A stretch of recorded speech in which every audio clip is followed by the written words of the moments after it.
Testing 1, 2, 3. Do apologize for the technical difficulties. In case you guys haven't noticed, we have a big black bar at the bottom of the screen, and I'm not exactly sure why. I was playing around with OBS and I couldn't get the exact screen. But, however, there are 2 people in this chat, and it is myself and LiteratureDevil. We're doing part 2 of the wonderful world of Vosh. What is his name again? Sorry.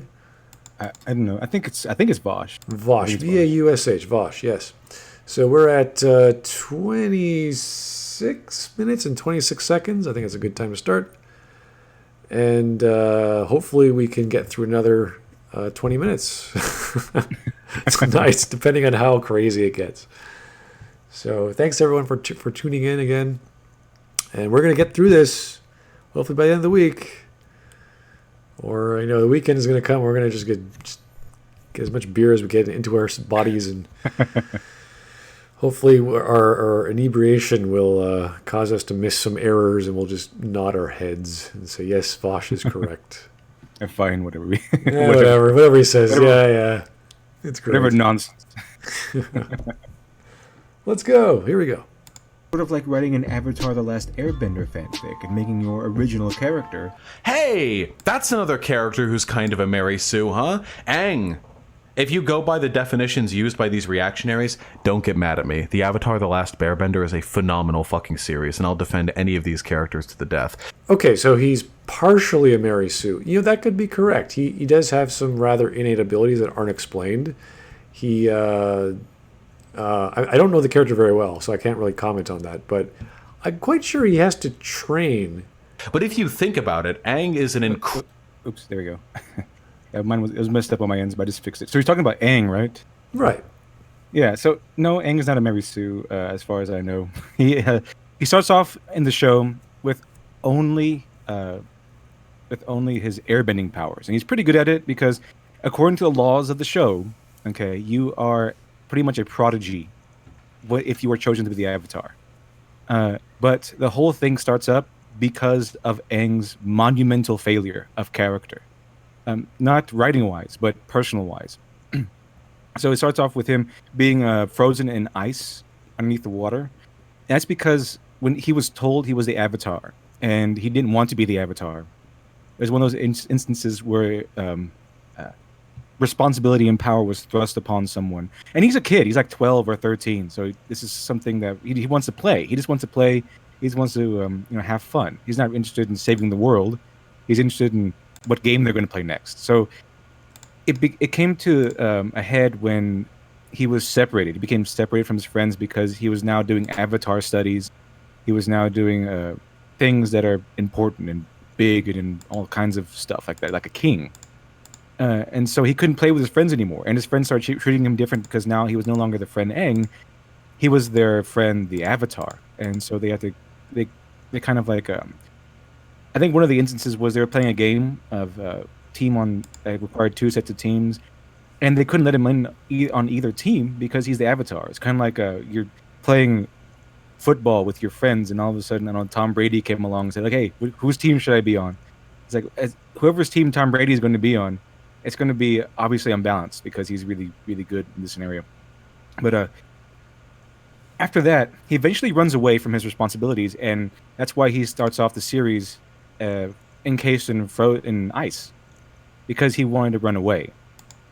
And the thing is, the only time to see him being a Mary Sue, if you were to ascribe to him the typical, overpowered and all that stuff, and he's kind of unique in his own world. But the thing is, it's not outside the realm of this universe.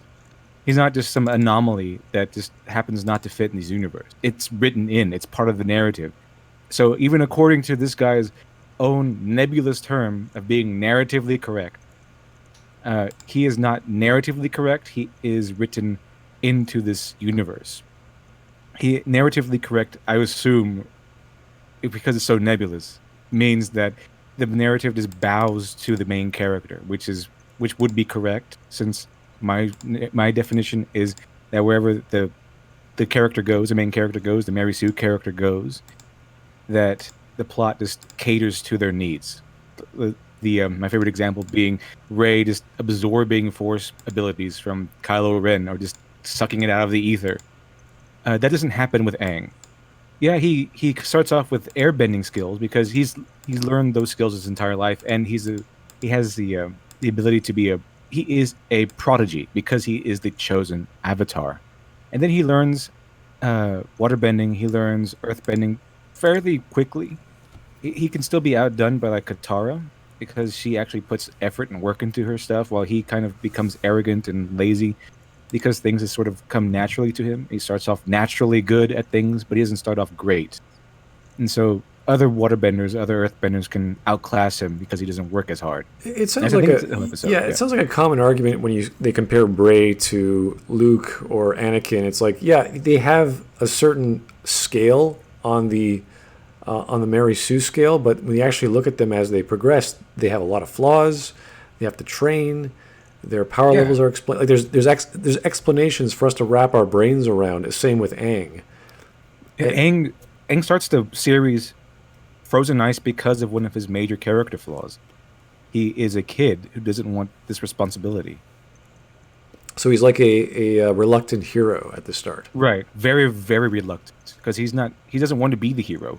His whole thing is he just wants to play and have fun. And you could see this throughout the series also. Yeah, he has to do his avatar stuff, but he'd much rather be out playing, out having an adventure with some friends.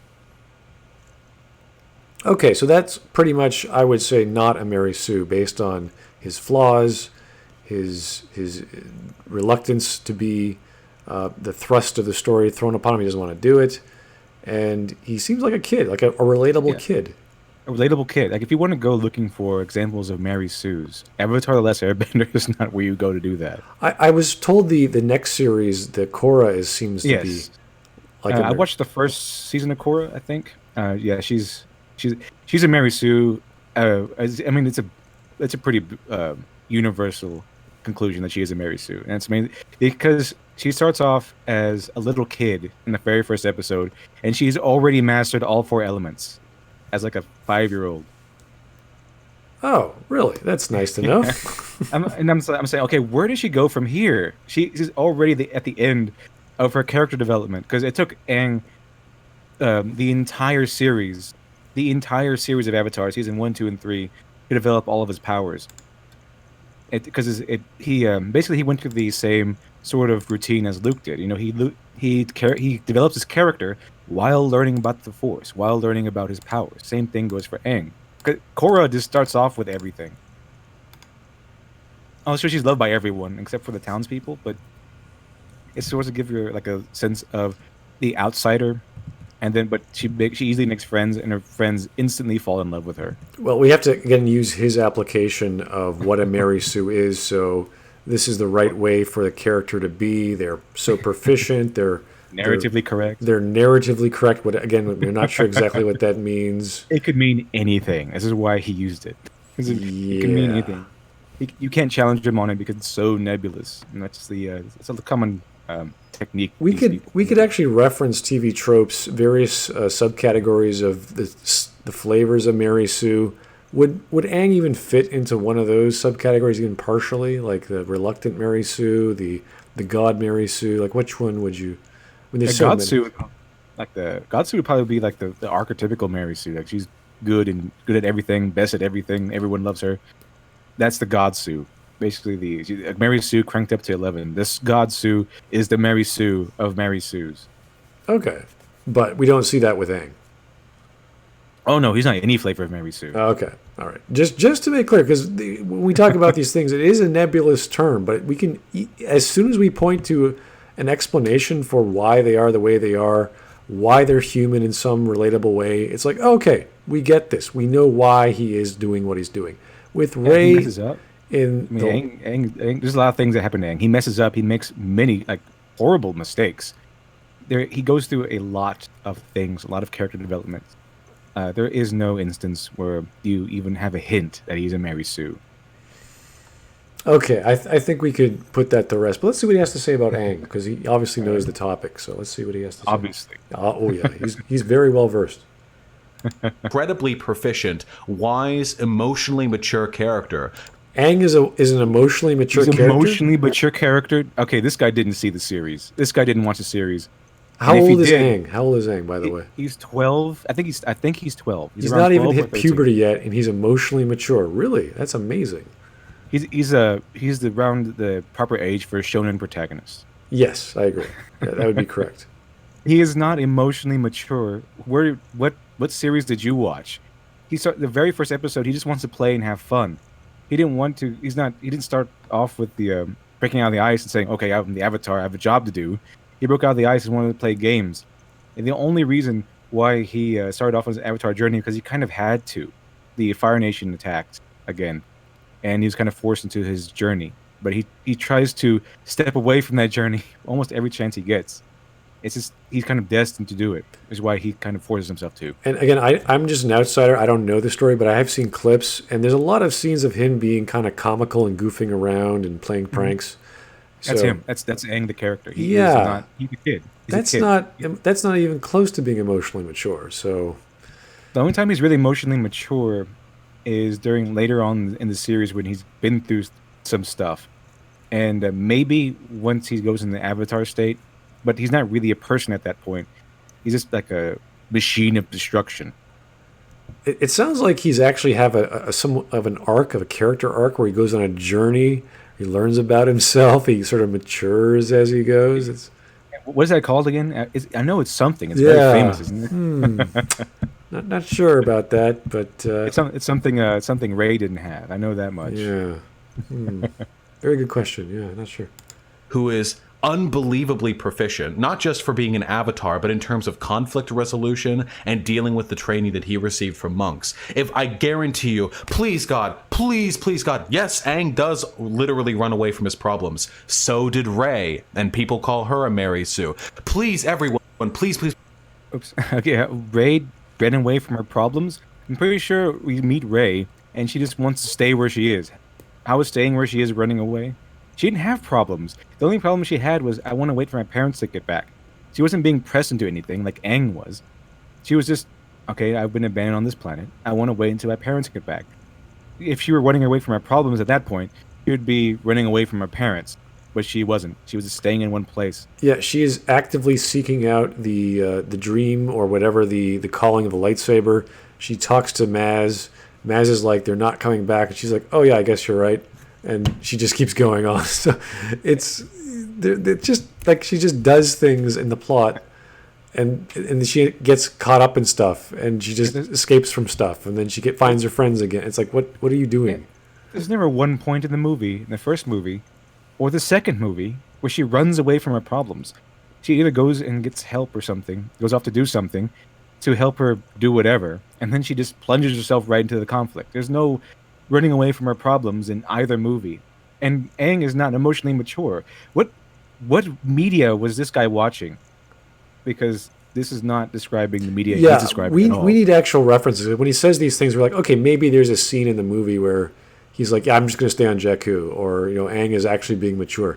We need to compare these two scenarios and say what and weigh them based off emotional maturity, reluctant heroism, not aspiring to the call, whatever the thrust of the story is at that point. And then we can say, okay, this is where he's talking about. But if he doesn't do that, we're just sort of like, where are you getting this? What are you talking about, sir? He's even made the mistakes. He starts off saying that, oh yeah, Aang is proficient even for a kid his age from the monks. And then he catches himself, but he's like, oh, this is really wrong what I just said. So yeah, he's part of the Avatar. That's true. But however, and it's a terrible point. Aang has been raised. Okay, the Airbenders are I think they are the air nomads, and he happens to be trained since childbirth, or at least since he was a little kid, by the universe equivalent of Shaolin monks. So just imagine how a kid would be, how good and proficient he would be if he were raised from a very young age in a Shaolin temple. And every kid there is proficient in martial arts and airbending. Every kid there.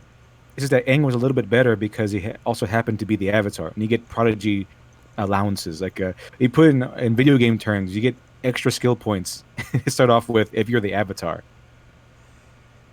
Okay, I don't know the lore, but I'm just going to go and say, okay, fine. I see your point there. Okay.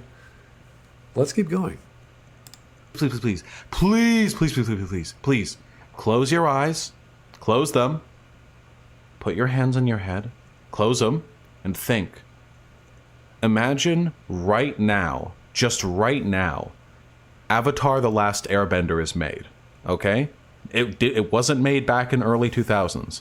It's made now. And it's exactly the same as it was back then. Maybe with more digital compositing because technology has moved a little bit since that time. But it's the exact same show, except Aang is a woman. Little girl. Oh, he's going here, isn't he? It wouldn't make a difference. It wouldn't make a difference. We do not care what gender or what sex or how they look, how a character looks in a story, how they're described in a book, how they appear on the film. We do not care. Okay? I mean, how many anime series are out there that have a main character who is female, but it has to also go through a journey and pay for things and suffer for things? The people that the often rail against all these anime watchers, all the anime is so misogynist and sexist. But all these anime series, there's a lot of them out there that have a main character who is female and are beloved by the fan base, not just because of the typical anime, looks and shapeliness of these characters, but because of their personalities coupled with the journeys they undergo. It's a almost meaningless point because we don't care about Rey's gender has nothing to do with her character. No, it doesn't. Nothing. There's no point where she has a relationship with anyone that is even remotely sexual, or the point. I think she sort of blushes when she catches what's his name with his shirt off. It's like, okay, so that's something. But what does that mean? Is she now attracted to him because he has a shirt off? Are you kidding me?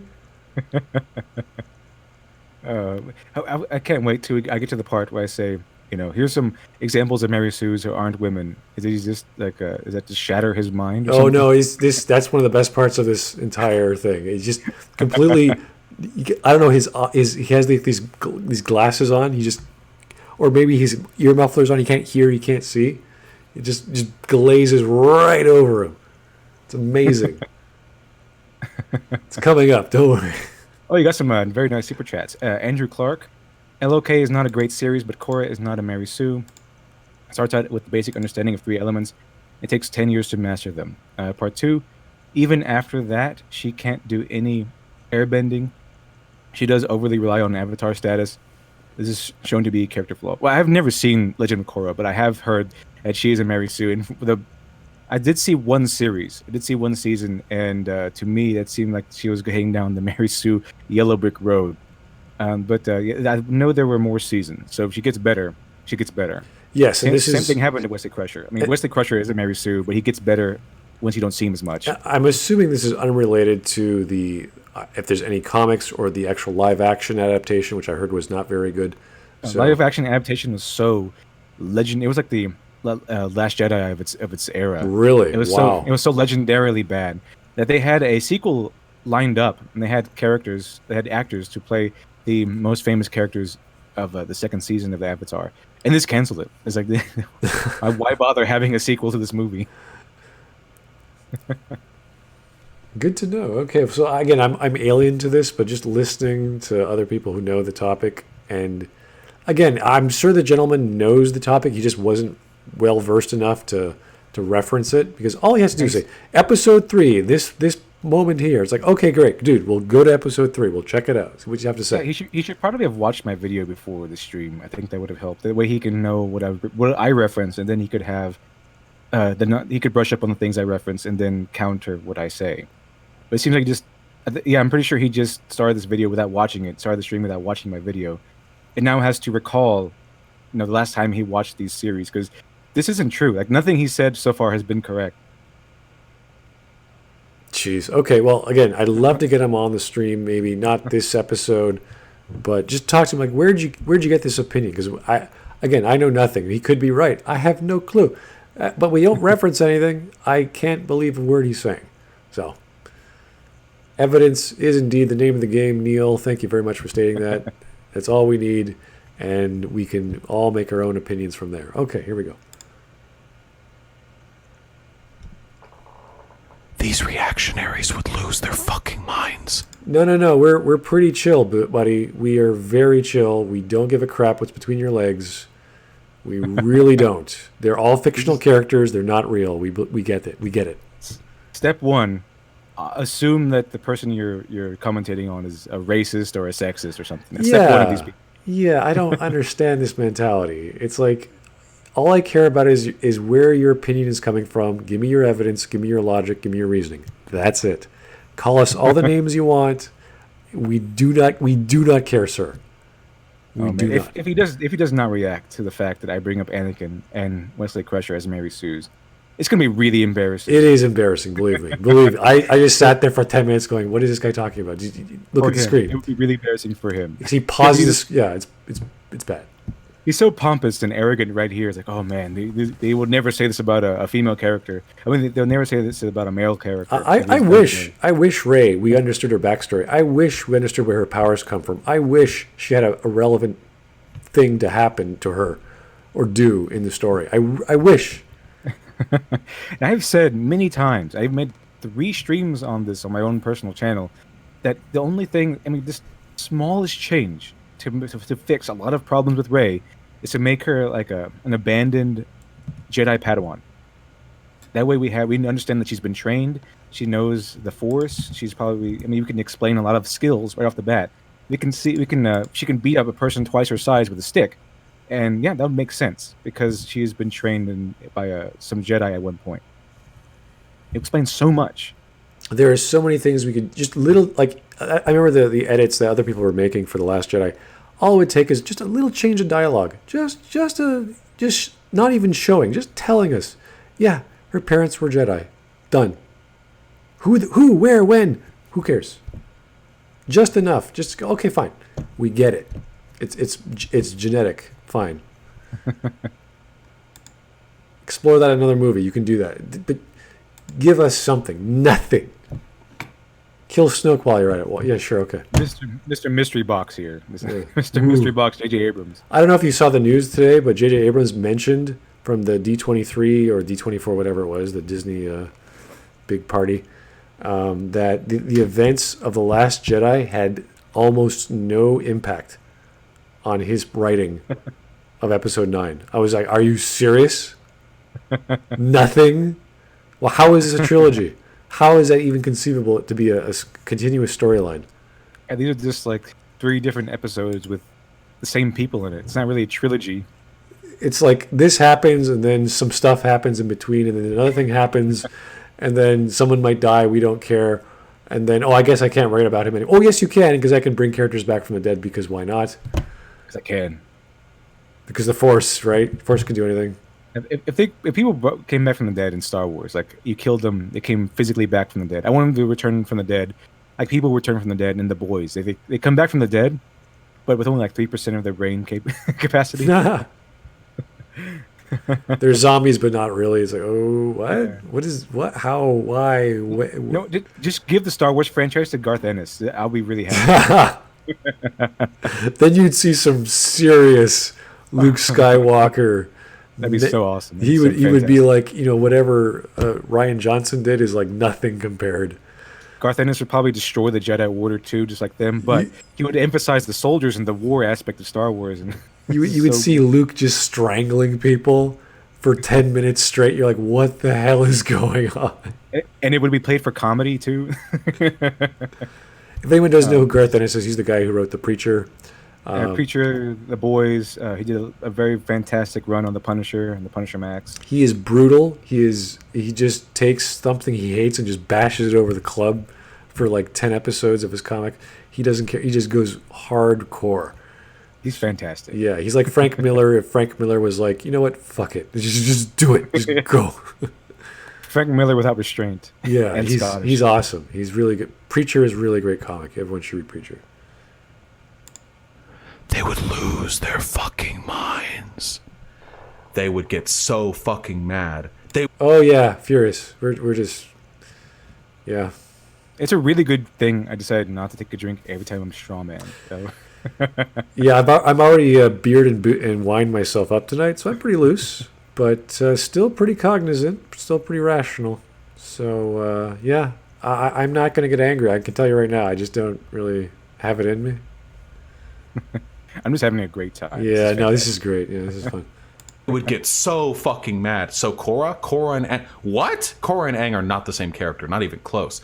If Aang was a girl, these people, and made today, these people would be calling Avatar The Last Airbender a cucked lib SJW show that panders to feminists with the female representation and its racial fucking diversity, and how Aang or Anget is a no, because races in Avatar makes sense. They are equal to the cultures that they represent, like the waterbenders are like people who live in the North Pole. I know the exactly. Like that's the one thing I picked up. Like I'm a guy who doesn't know Avatar, but I picked up from like watching the making of the movie and why it was so screwed up, that the creators of the story they took actual native people from their world. Went crazy with the mysticism, gave them powers. It's like these are the people who are from the Arctic. These are the people from was it ancient China? That yeah. Chinese, yeah. Yeah, they just took that and then made them into a story as main characters. Like, oh wow, look at that! It's a whole culture right there. Yeah, So there it makes sense. The diversity, quote unquote, makes sense there because it's not forced. It exactly, makes sense. it's part of the setting. It's part of the world they're in. They travel to these worlds. These people have their own culture. It's fleshed out. They have their own society, their own rules and ethics and doctrines. It's like, yeah, we get it. We don't have to think about it. We're not pissed off because no one's shoving feminism down our throats. Yeah, and under his scenario, if Avatar: The Last Airbender was created exactly the same today, but had a female main character, but exactly the same everywhere else, it would be still great. Because the reason why everyone hates Rey is because he's treated like a porcelain statue, like a piece of glass. Like she's narratively correct, where everything happens to her, for her, and everything revolves around her. So if she needs something, the ether is there to give her the answers, give her the powers to get out of the problem she's in. That doesn't happen to Aang, whether male or female. That it just doesn't happen to Aang. Yeah, he has to earn everything. The Force has become some sort of Deus ex machina in a sense, giving Rey this freedom to just do stuff and survive. And it makes no sense. How can she do this stuff? The Force. How did she survive this fight? The Force. How did she get from here to there? It's like, this is crazy. The Force has never done this before. And the Force is a terrible thing in the hands of the wrong writers. It's just awful. It's just a B movie given a lot more polish and a lot more money and a lineage that does not add up to what happened in the Force Awakens and much more so in The Last Jedi. Mary Sue, because she is capable of, in spite of only being 10, being incredibly power proficient, socially competent, excellent conflict resolution specialist, and essentially a perfect little baby monk in spite of only having been trained for a short period of time. That's what they said about... So a short period of time means his entire life, which is 10 years. His entire life. He's talking about Aang again, right? I think. Yeah, Aang is a female. It's like, what is your point, buddy? This is you know why the Jedi Order taking kids when they're little? Because when they're little, they have already years of training by the time they're 10 or 12. They can already outdo most adults by the time they're 10 or 12 because most adults just live normal lives. These kids live their lives around martial excess and learning things that people don't learn until they're like 50 or something. They learn the secrets of the universe. Same thing happens with Aang. He is literally in a temple filled with wise monks, great mentors, and his whole life is martial excellence. It revolves around learning how to airbend, learning how to fight in martial combat. And the mentality of the Jedi is like, once you pass a certain age, it's like, we're not going to train you. You're too old. You're too ensconced in the ideologies and happenstances of common man. We can't undo that. And that's kind of a big deal with these masters. You have to take them when they're young. And they sense this. They have dreams. Someone's gonna be born this year. We have to go seek them out. That's kind of their thing with the Jedi. They have these visions. And the Jedi don't really do much aside from, keep the peace. They don't fight in wars, train their young, and discipline the entire time. That's about it. They don't do too much. If Avatar: The Last Airbender was made today, and Aang was a woman, she would not be treated like Aang was. She would not be treated like a character. She'd be walking out and easily winning every conflict. She'd be mastering elements at the drop of a hat. Like, not just getting good at them, not just being familiarized with them, but mastering them at the drop of a hat. She might even, bump heads with a firebending expert and then learn all of his firebending techniques. I don't know, but she would not be treated like Aang was, and that's why she would be a Mary Sue if it was made. Yeah, but if you just change the genders, it's not even a variable in our analysis. It really is not. I don't know why he's bringing up sexism. It's a step one. You have to assume that someone who dares to criticize their Disney assigned waifu, they have to be a misogynist. If the original Trekkie's Tale was written and the character or the author was a male and the character was a male, then we'd be using Gary Stu, and that would be our common term. It would be the same thing. He would still be a Mary Stu / Gary Stu. It wouldn't make a difference. Again, if he has an argument, where is it? Prove to us that female equals change of mind. Show us where this is, because I don't see it.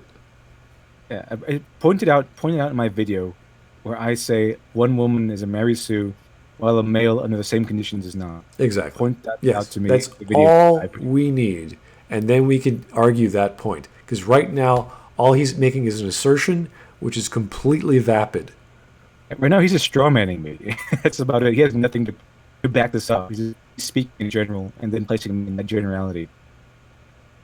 It's very strange. I don't know where he's going with this, but I mean, he begins to get off his rocker he's all pretty emotional previously, the previous video we looked at, but now he's just running with it. He's just going because we're just reactionaries. Like, what does that even mean? We still don't know. Let's keep going. Korra, and Korra had even more obvious character flaws than Aang. Korra was way the fuck worse. Not worse as in like a worse character, but worse as in more character flaws than Aang. And they called Korra a Mary Sue, but they don't call Aang one. Guys, when reactionaries say a character is a Mary Sue, they just hate women. Okay. Seriously. Okay. I don't know Korra, but I've done a Google search right now, and it's like there's a lot of articles on why Korra is a Mary Sue. Okay? Okay, Vosh, please point out in this video where I call Korra a Mary Sue. Okay?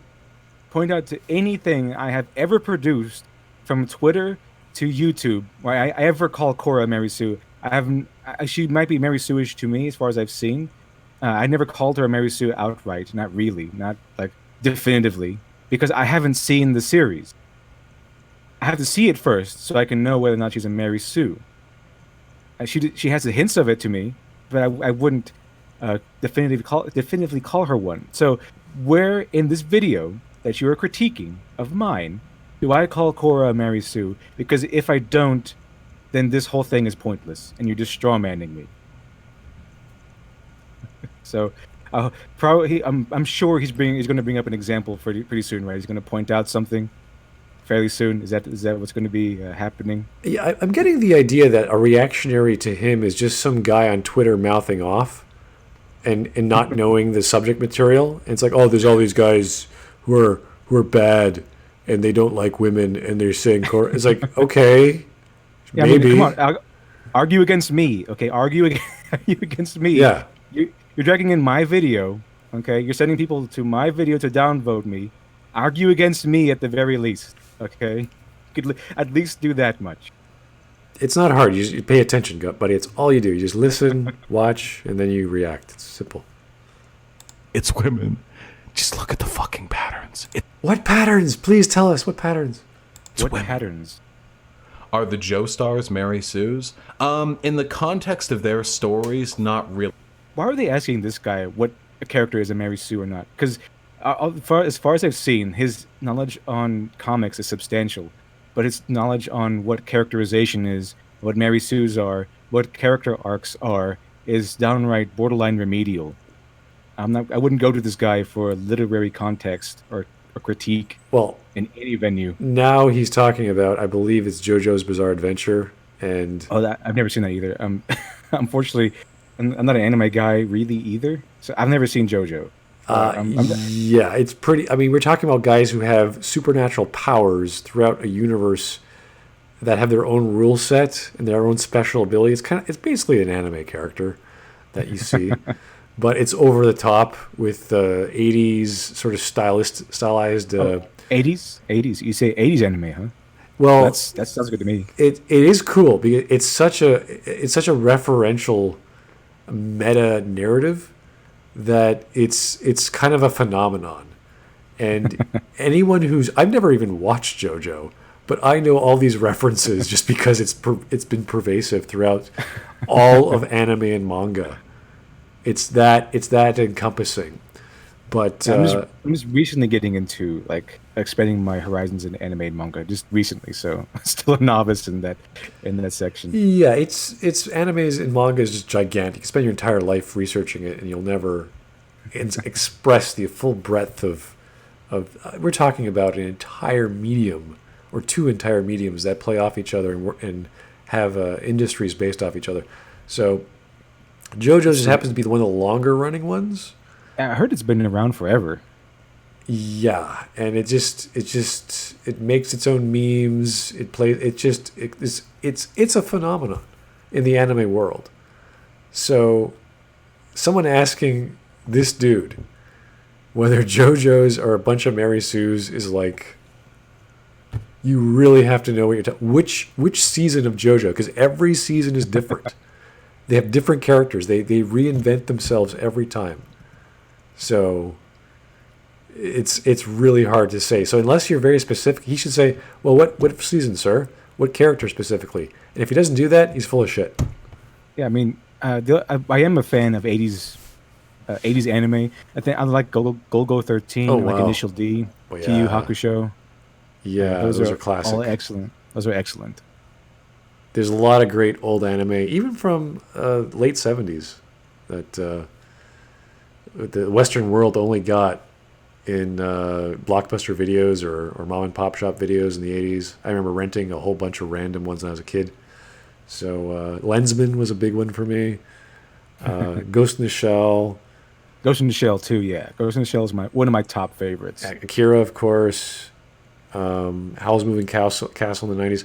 All kinds of the greats, right? But again, JoJo's Bizarre Adventure, my God, be specific. You can't just ask, are the Joe Stars Mary Sue's? It's like, okay, here we go. Because those stories work differently. Oh, okay, there we go. That's a safe response. I'll give him that.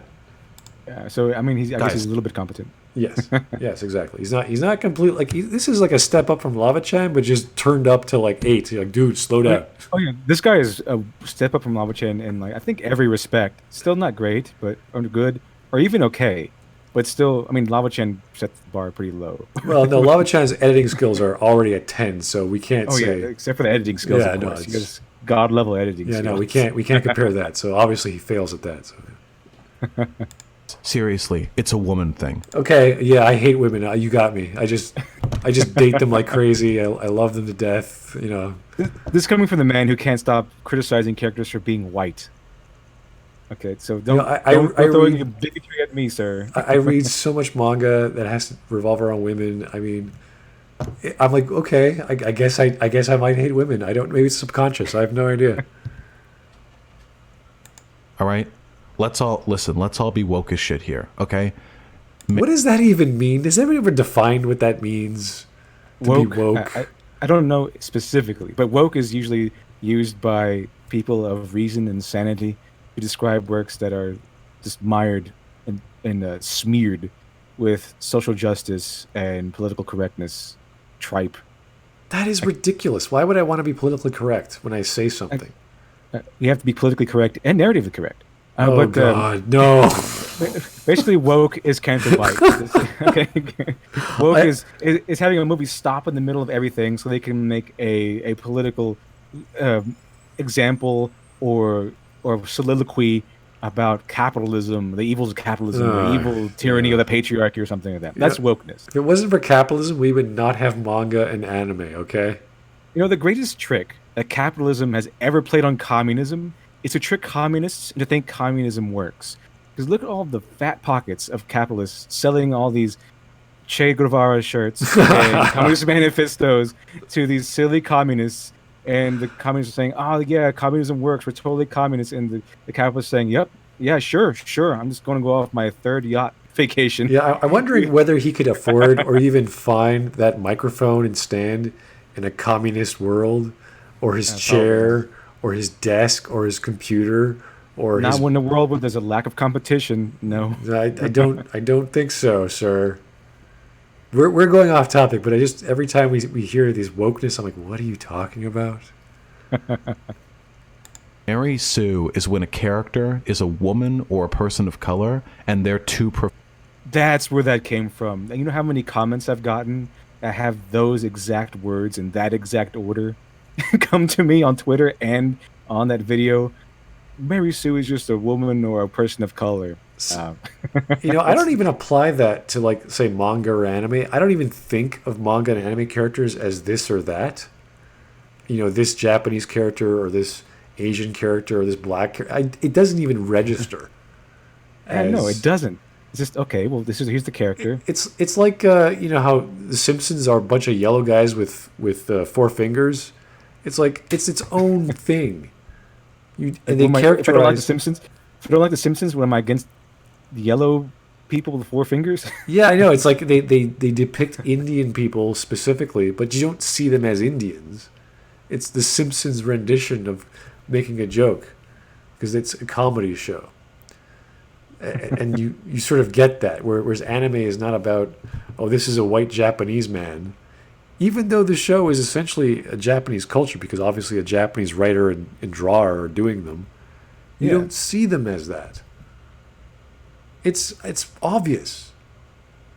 It's a story works because it's universal, or at least has capacities that the average reader of a culture, let's say Japanese, can adapt, can understand. Oh, there's a human element. It's not just Japanese human. It's human. There are feelings that are universal. There are plots that are universal. Yeah, exactly. You know, the only person that I've criticized in this video specifically that fits any of his criteria is Rey. That's happened to be because she's a woman. She's a white woman, but she's a woman. She's not. She's a British white woman with no background. I mean, that's really white. That's really, really white. Where did the British accent come from? You know, Boyega, he changed his voice to sound like a generic black dude who happens to be part of the First Order. But he's a Brit too. So why didn't they do that with Rey? I have no idea. I mean, she kind of shifts between British accent and American accent at occasions. I'm not really sure why she does that. It's not really explained. But she just still has a British accent. And the British accent is the moniker. It's like the telltale of an imperial soldier. It's like they just said, you know what, Daisy, you just do your thing, okay? You just, whatever you feel, you're the girl, you're the main, you do you. Yeah, exactly. It's like the director's like, yeah, no, it's fine. Yeah. I'd also like to remind the chat, like this is from the last video, but this is the guy. This guy, Mr. Manbun or Vash or whatever his name is, he called Wonder Woman a Mary Sue, and I did not. So he called a woman a Mary Sue, whom I see as not a Mary Sue. Superman and Batman a Mary Sue. But in this case specifically, he's calling a woman a Mary Sue. So are you again? Do you hate women too, Mr. Vosh? It's like with his definition, though, everything's a Mary Sue. They're narratively correct. Yeah, well, anything can be. I think it's kind of like that Doctor Who thing. Not everything can be a Mary Sue, but anything can be a Mary Sue. if one of his definitions, if a character lacks depth and believability, so at any time you don't think Batman is believable, he's a Mary Sue. It's like, Mary Sue. what? His definition of a Mary Sue is kind of like the past of the Joker. Like he can just manipulate it because his definition is so vague. He can just mold it to fit whatever he wants. That's why, despite having the same exact flaws, Teen Titans are not Mary Sues, but Batman and Superman and Wonder Woman are. It's silly. It's absolutely silly. Oh, we've got a super chat from Andrew. Thank you, sir. Mary Sue in D&D is the DM's favorite character. Really? Okay. They are protected from harm, automatically rolls crit, and easily picks up new skills and spells. You know, that sounds like every isekai story out there. Okay, I don't have an extensive experience with playing like Dungeons and Dragons or anything like that, but I do like to listen to these like role play fails and how there's like that player who keeps wanting for more stuff, or there's a DM who is a jerk or something like that. I like listening to those stories. I listen to a lot of these stories, and yeah, that's pretty true. And that is the perfect instance of seeing a Mary Sue live. The DM's favorite character is treated special, given special products, given special crits or skills, what have you. That is exactly what happens when an author writes a Mary Sue. They are their favorite character. They give their character all kinds of crazy things. That's even crazy relative to the universe they built. So that is a perfect example of the connection between an author or the controller of that said universe and the Mary Sue character they produce. That's a very specific example. You're talking about the DM creating the world as is, and he just sort of says things as things happen. So a lot of bad things can happen in a D&D game where he can just say, "Oh no, roll again. That didn't work. That didn't count." You know, it's like, whoa, wait a second. What? Where? Why? How? Why didn't it work? Because I said so. Yeah. So there could be a lot of things happening because you're talking about an individual being God, and that's not the best scenario for playing a game. You have to have rules. Yeah. You have to have belief. You have to accept the roll of the dice. And like in a narrative context, if this were put back into the narrative context, you could have the author could have a tertiary character come in and do all the right things to complete, I don't know, a puzzle, and fail, and then the main character, the Mary Sue character, comes in, does the exact same thing, only succeeds because they're just automatically special, not because they're destined to, not because they have a prophecy or do anything different, because they're just the author's favorite. So it's just like you said that just like Andrew Clark mentioned that the DM's favorite character can all of a sudden overcome things, get criticals when they shouldn't have criticals, or find magical items in the butt of a dead goblin or something. That's a Mary Sue. That's how authors treat their favorite Mary Sue characters. They just hand them things. Again, we're talking about a blanket term, so there's all sorts of properties and behaviors. Yeah, according to my definition. Yeah, no, there's so many instances, so we have to then research. I mean, this is a big topic of fanfic storytelling. So it's like, okay, what's the worst shit you've ever read? You know, what did this character do? Oh, you know, she stopped God, she reversed time, and you know, okay, that's a little on episode 1, and then episode 2 came along. Yeah, so there are power levels that are unexplained. There are relationships that just happen. We're still talking about bad writing. So that's where Mary Sue comes from. To reduce it to sex is just, what are you talking about? That's how you know he has no argument. No, nothing to throw at, nothing to do with all of because his apparently strength. We hate women. I just don't get it. I really don't. We're not critiquing back writing. We just hate women. It's like this has never occurred to me. I was like, I hate people who could be women, but not because they're women. Quite the opposite. But okay. Efficient, and the fucking ex-Gamergate rage cucks get mad at it. Okay. Ex-Gamergate rage cucks don't even know where that's coming from. I really don't. Why is he bringing this up? I was never part of Gamergate. I think I may have supported the message that there should be ethics in video game journalism, but I was never like #Gamergate and gamers rise up. I'm not that much of a gamer. I play video games, but not that much of a gamer.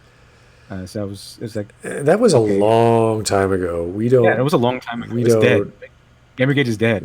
It's gone. We don't. The hashtag exists as all hashtags do, but we don't care. There's no group. There's no bunch of people just waiting to use that hashtag again. That's it. We don't care.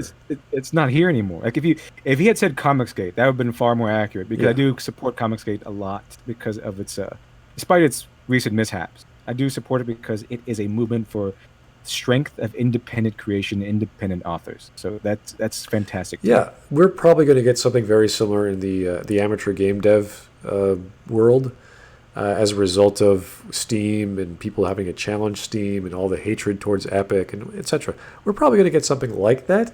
It just hasn't really been a thing yet.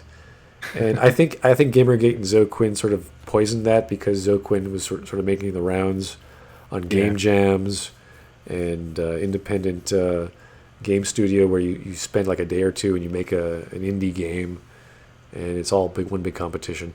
But we're going off topic here. This is nothing to do with the actual video. He's just bringing shit up for no reason. In our defense, we're going off topic because he's going off topic. It has nothing to do with anything I've done. So we do apologize, but we have to follow this stupid thought as far as we can go. Did you call him a thought? A thought? Yes. It's a stupid thought. So I put an adjective in there just to be clear. Okay? That's what it means. That's all it means.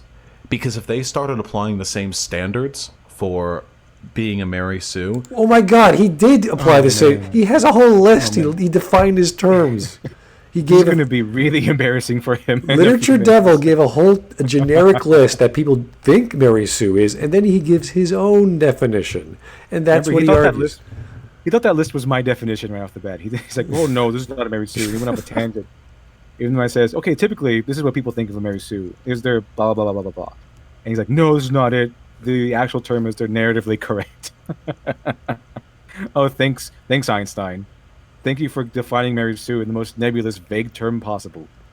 It's just listing skills. It's all, we can't really say, why are we talking about this? The guy didn't pay attention. It's like, I know. That's every time he goes on a rant, it's because he didn't pay attention. He's looking for things to get outraged by, rather than listening to things I'm saying. I hope this guy never writes a book, because it will just be this random subjective interpretation of like anything. You're like, no, that's not how you make eggs. No, that's not how the stars are aligned. No, just stop it. To other characters that they do to the characters they impugn, they would like cast 50% of all fucking written characters into the void. No, first off, we can't read every book out there. We can't watch everything. And secondly, this phenomenon has only existed since fan fiction, since the 70s. And even then, only the proliferation of such stories as a result of the digital age of the internet.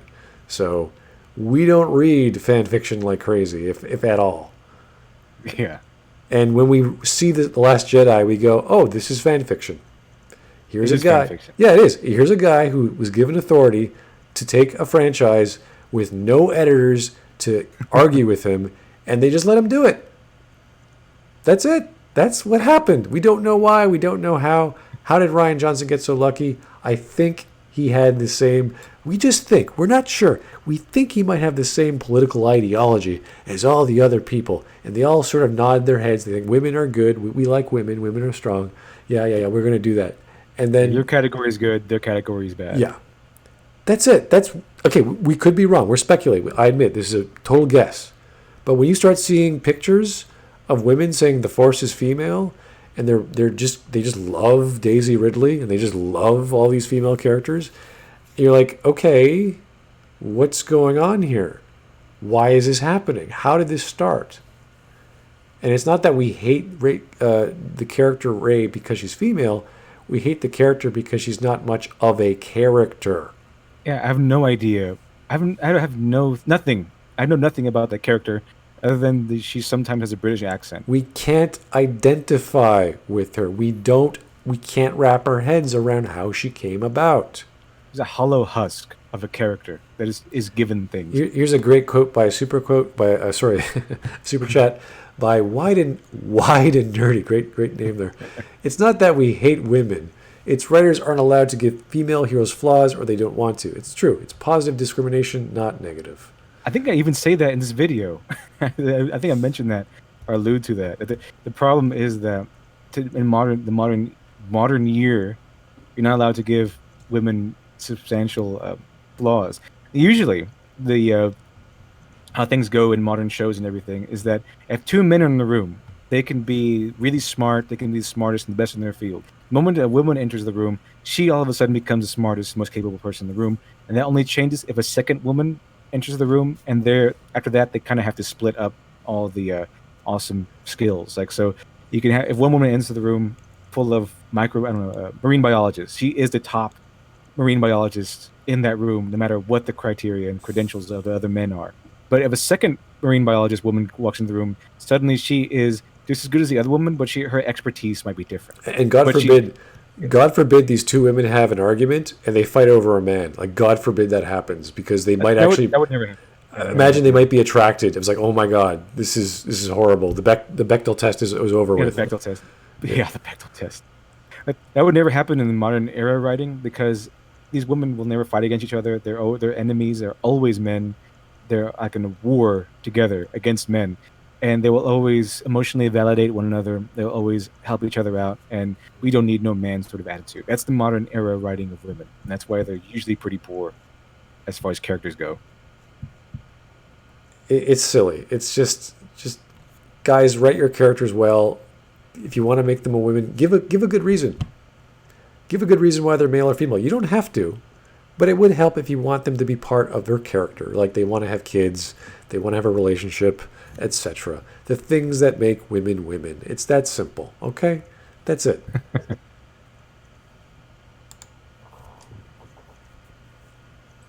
An airbender despite them being wiped out, hence the word last in the title. Or better yet, a second avatar, even though that's impossible. And one that not only has mastered all the elements already, but probably also mastered some secret element no one's ever heard of. And that perfectly highlights what really makes a Mary Sue. Is he just like making shit up? Powerful character. No, he's not.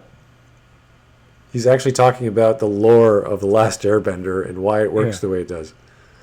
The Last Airbender, because it's in the title. It's in the title, yeah. It's work in that series. I don't even have to know The Last Airbender to understand the subtitle, to see what it means.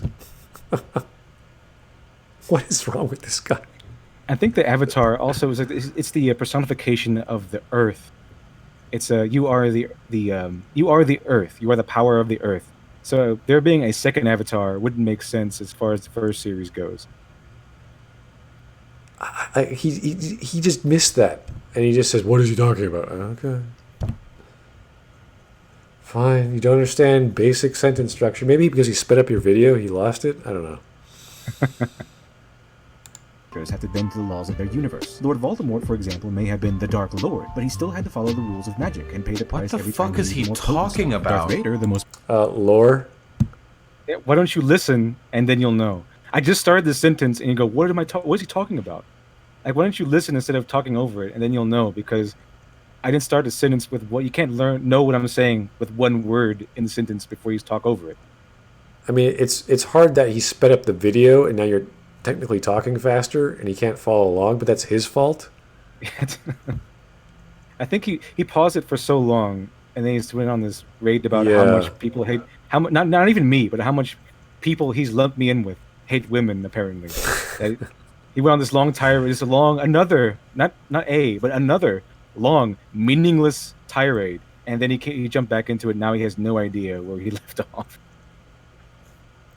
And we went from Last Airbender, now we're back on Star Wars.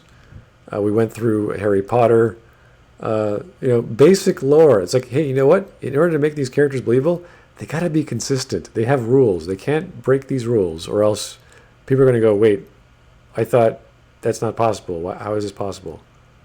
It's kind of contradictory when you write stories with lore and then you break that lore the next chapter. It doesn't make sense. Not good.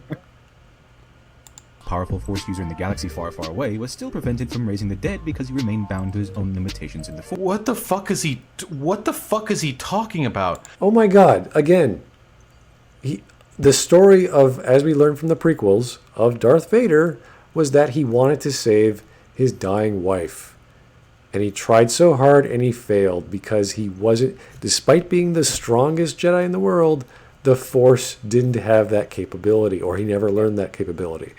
Because that capability could very well exist, but he didn't have that ability to do so. So I mean, it's his own limitations in the Force that prevented him from doing what he wanted.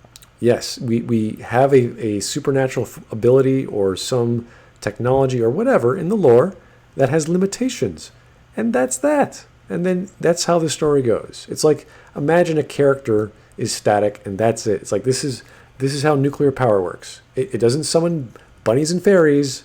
It just produces electricity and some isotopes that are bad. Okay, I'm not going to go into detail about nuclear fusion or fission, but that's that. Okay, that's all he's talking about. The lore of the universe. Of this case, Anakin. That's it. That's all. Nothing complicated. What the fuck is he talking about? I don't get it. He's just not paying attention. Like this whole stream so far has been him playing my video and then not paying attention and then addressing the point he wants to address. And they're usually points I never made. It's getting silly. Yeah, I know. He's literally just bitching for the sake of bitching without paying attention. It's if he was a guy in a classroom and we were teaching him like math, he's like, what's addition? What's this plus sign? It's like we just showed you. What are you talking about? What is calculus? What is a minus sign? What is this? I'm smarter than you. I'm more arrogant than you, so I'm right. You have to be mathematically correct. If he had someone sitting next to me, he's like, wait, slow down the video, go back. Like he would just literally say that. Just go back and listen. It wouldn't be hard. A Mary Sue is a character so powerful they don't fit within the rules of their universe.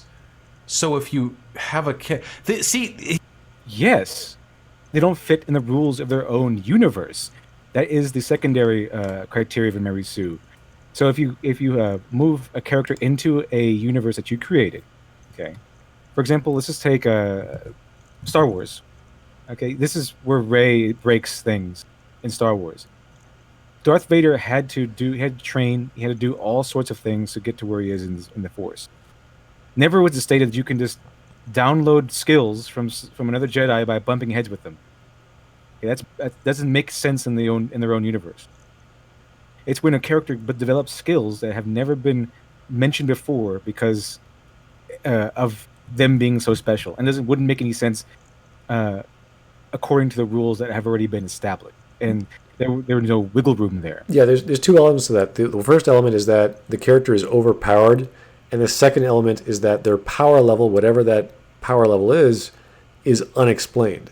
When we have a definition for power in the classical sense of the lore. So it's like it's been established this is the power that people can have, and all of a sudden not only is it really high, it's unexplained. Yeah, it's just so totally different than what we've seen before. And it goes unexplained, and they just get it because, well, they're just that awesome. Which is, like, this is such a rookie mistake by writers to say, oh, we have this, amazing Knights of the Round Table, and he can just vanquish anyone. And then there's Sir Lancelot over here, who's like the main guy, who is the definitive dude. But it's like, what about Steve? He's amazing. He's even better than Lancelot.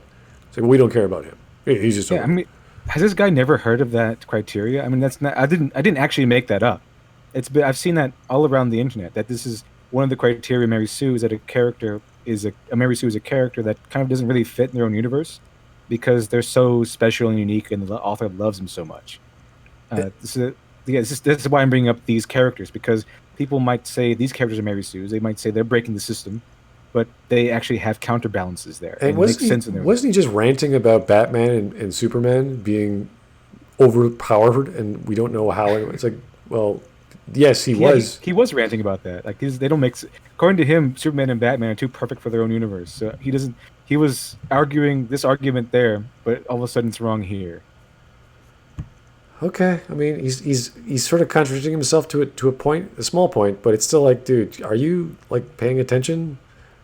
I guess keep in mind that this is a guy who has proclaimed himself a comics expert, but doesn't know how DC characters work. Well, let's not attack him on that. Let's focus on what he's saying right now. Let's be fair.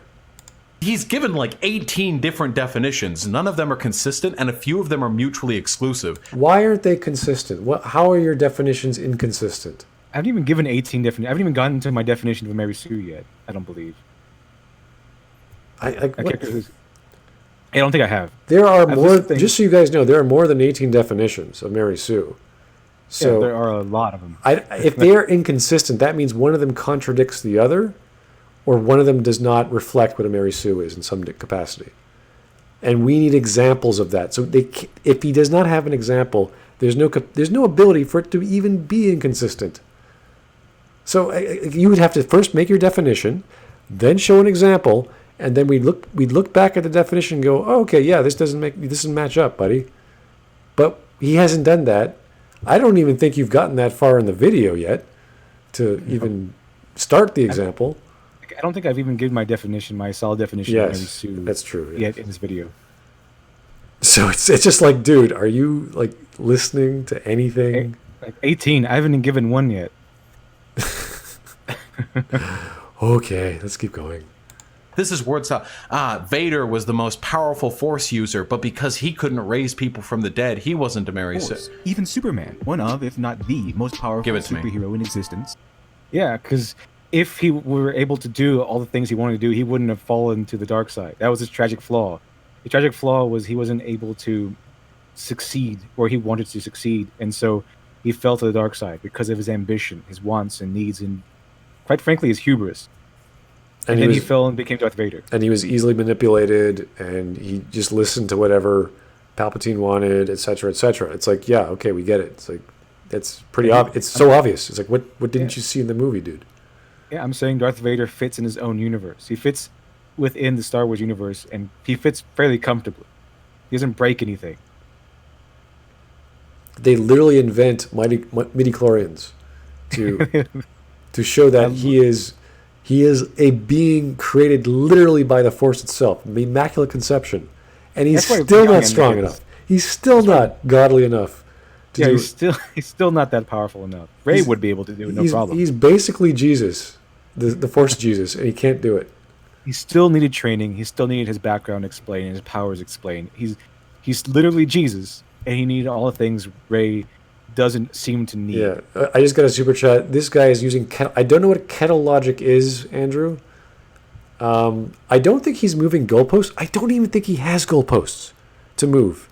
He's just randomly saying stuff.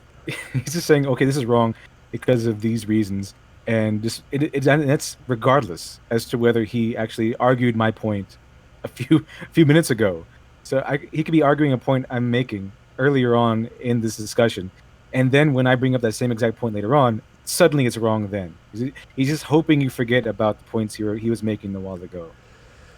It's hard to follow because every time he pauses and talks, it's like, where does this connect? How does this go? This is something he should have made a classic video of. He should have edited it. He should have thought it through, provide examples, as we said before. But we're just sitting there going, buddy, where is this coming from? Is bound by the laws of his own universe. The love he gets from the people, he earned it through good deeds and sacrifice. And Superman may be powerful, but we see the... That's it? That's it? Why isn't Superman a Mary Sue? Oh, well, you see, people love him because he does good things. Yeah. That's pretty good. He does good stuff, and his accolades are earned. And I showed you on screen his most iconic sacrifice, which is giving his life to defeat Doomsday. And to be fair, it doesn't mean he's not 100. He's no longer 100% Mary Sue.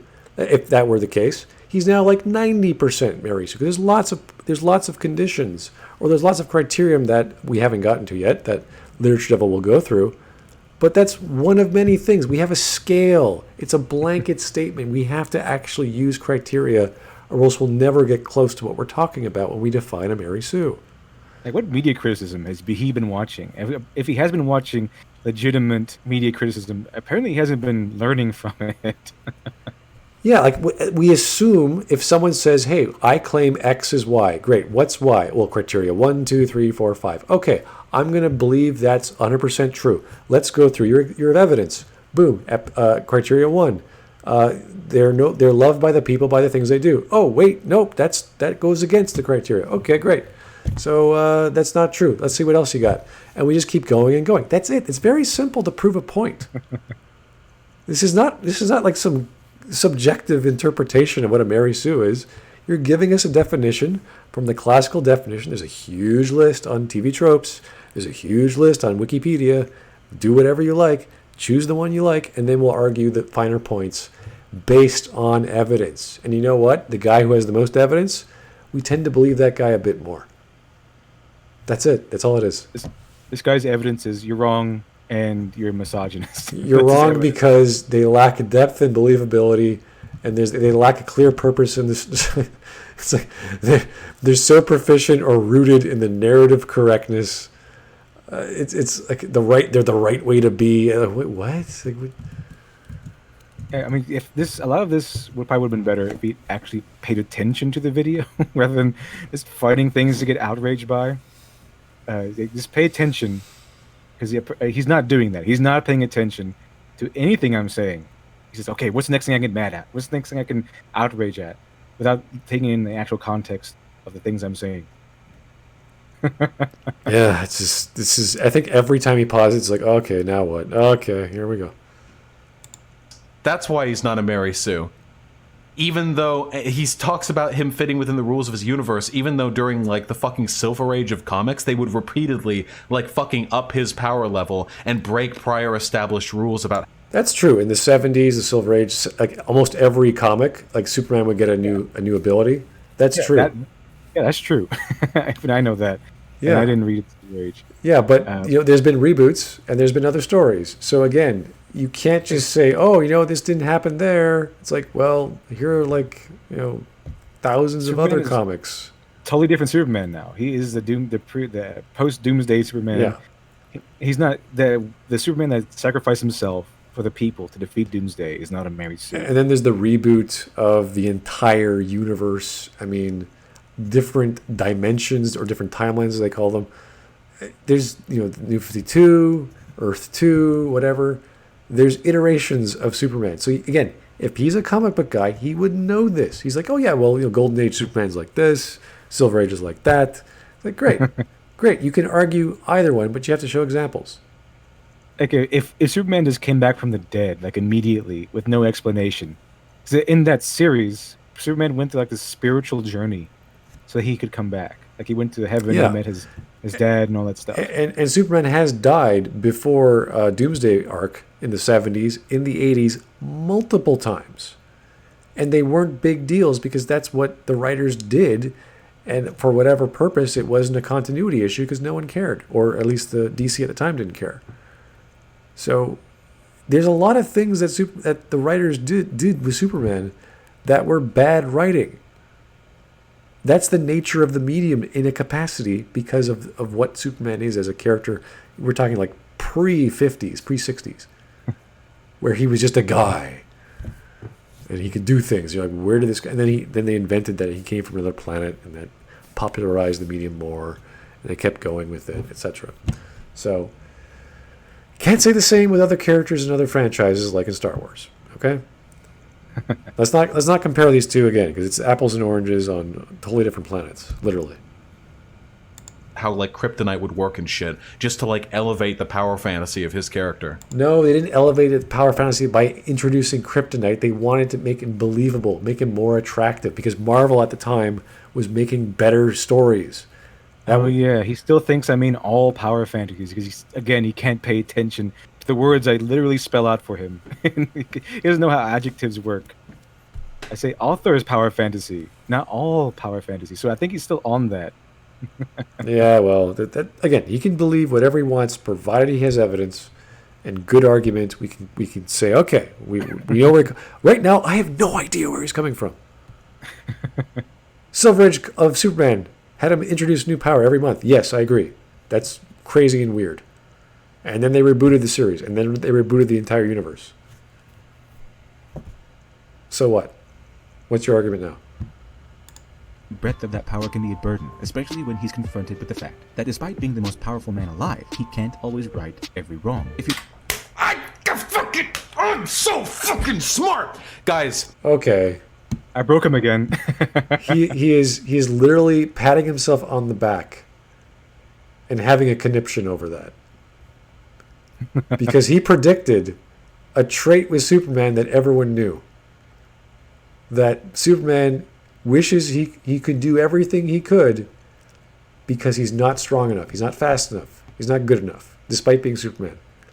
Yeah, and that page was a page from a story about Superman who, when Superman came back to Earth, like I think he just got done vanquishing some evil, and then some lady comes up to him and says, you know, you failed to save my husband here on Earth. He had some sort of medical issue, and you could have used your laser vision to save him medically. You could have gotten to it in time, but you weren't here, and you couldn't do that, and so he died. And I put Superman through this crisis of being. He started walking around America, just helping out people, do little things like I think cleaning out the closets, and like doing. I think he chalked down a woman from committing suicide, that sort of stuff. So he went into a crisis when he was faced and confronted with the fact that despite all of his great strength, despite all of his abilities, he couldn't save that woman's husband.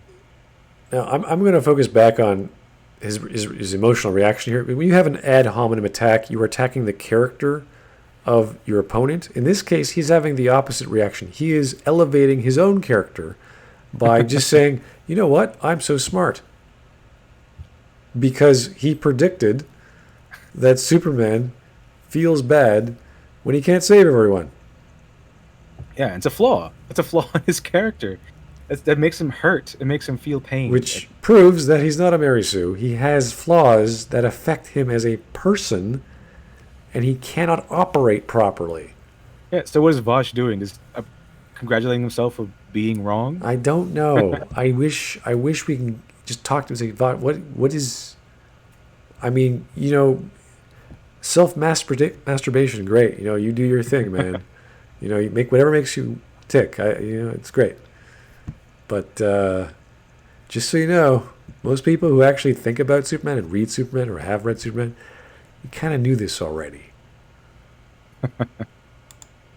How is Superman not a Mary Sue? Well, sometimes he's perfect, but he mourns the fact that he can't be even more perfect and save all people at once. Yeah, you know what that's called? It's called hubris. And they think they're so godlike that they can do everything, and then they're faced with the fact that they can't, and that's crushing him because of his hubris. Yeah, and then they have a redemption arc where they try harder. Yeah. And hubris is like the oldest, most iconic character flaw in literary history. It allows us to have a sense of drama with the character because we understand what they're going through because they admit their own faults.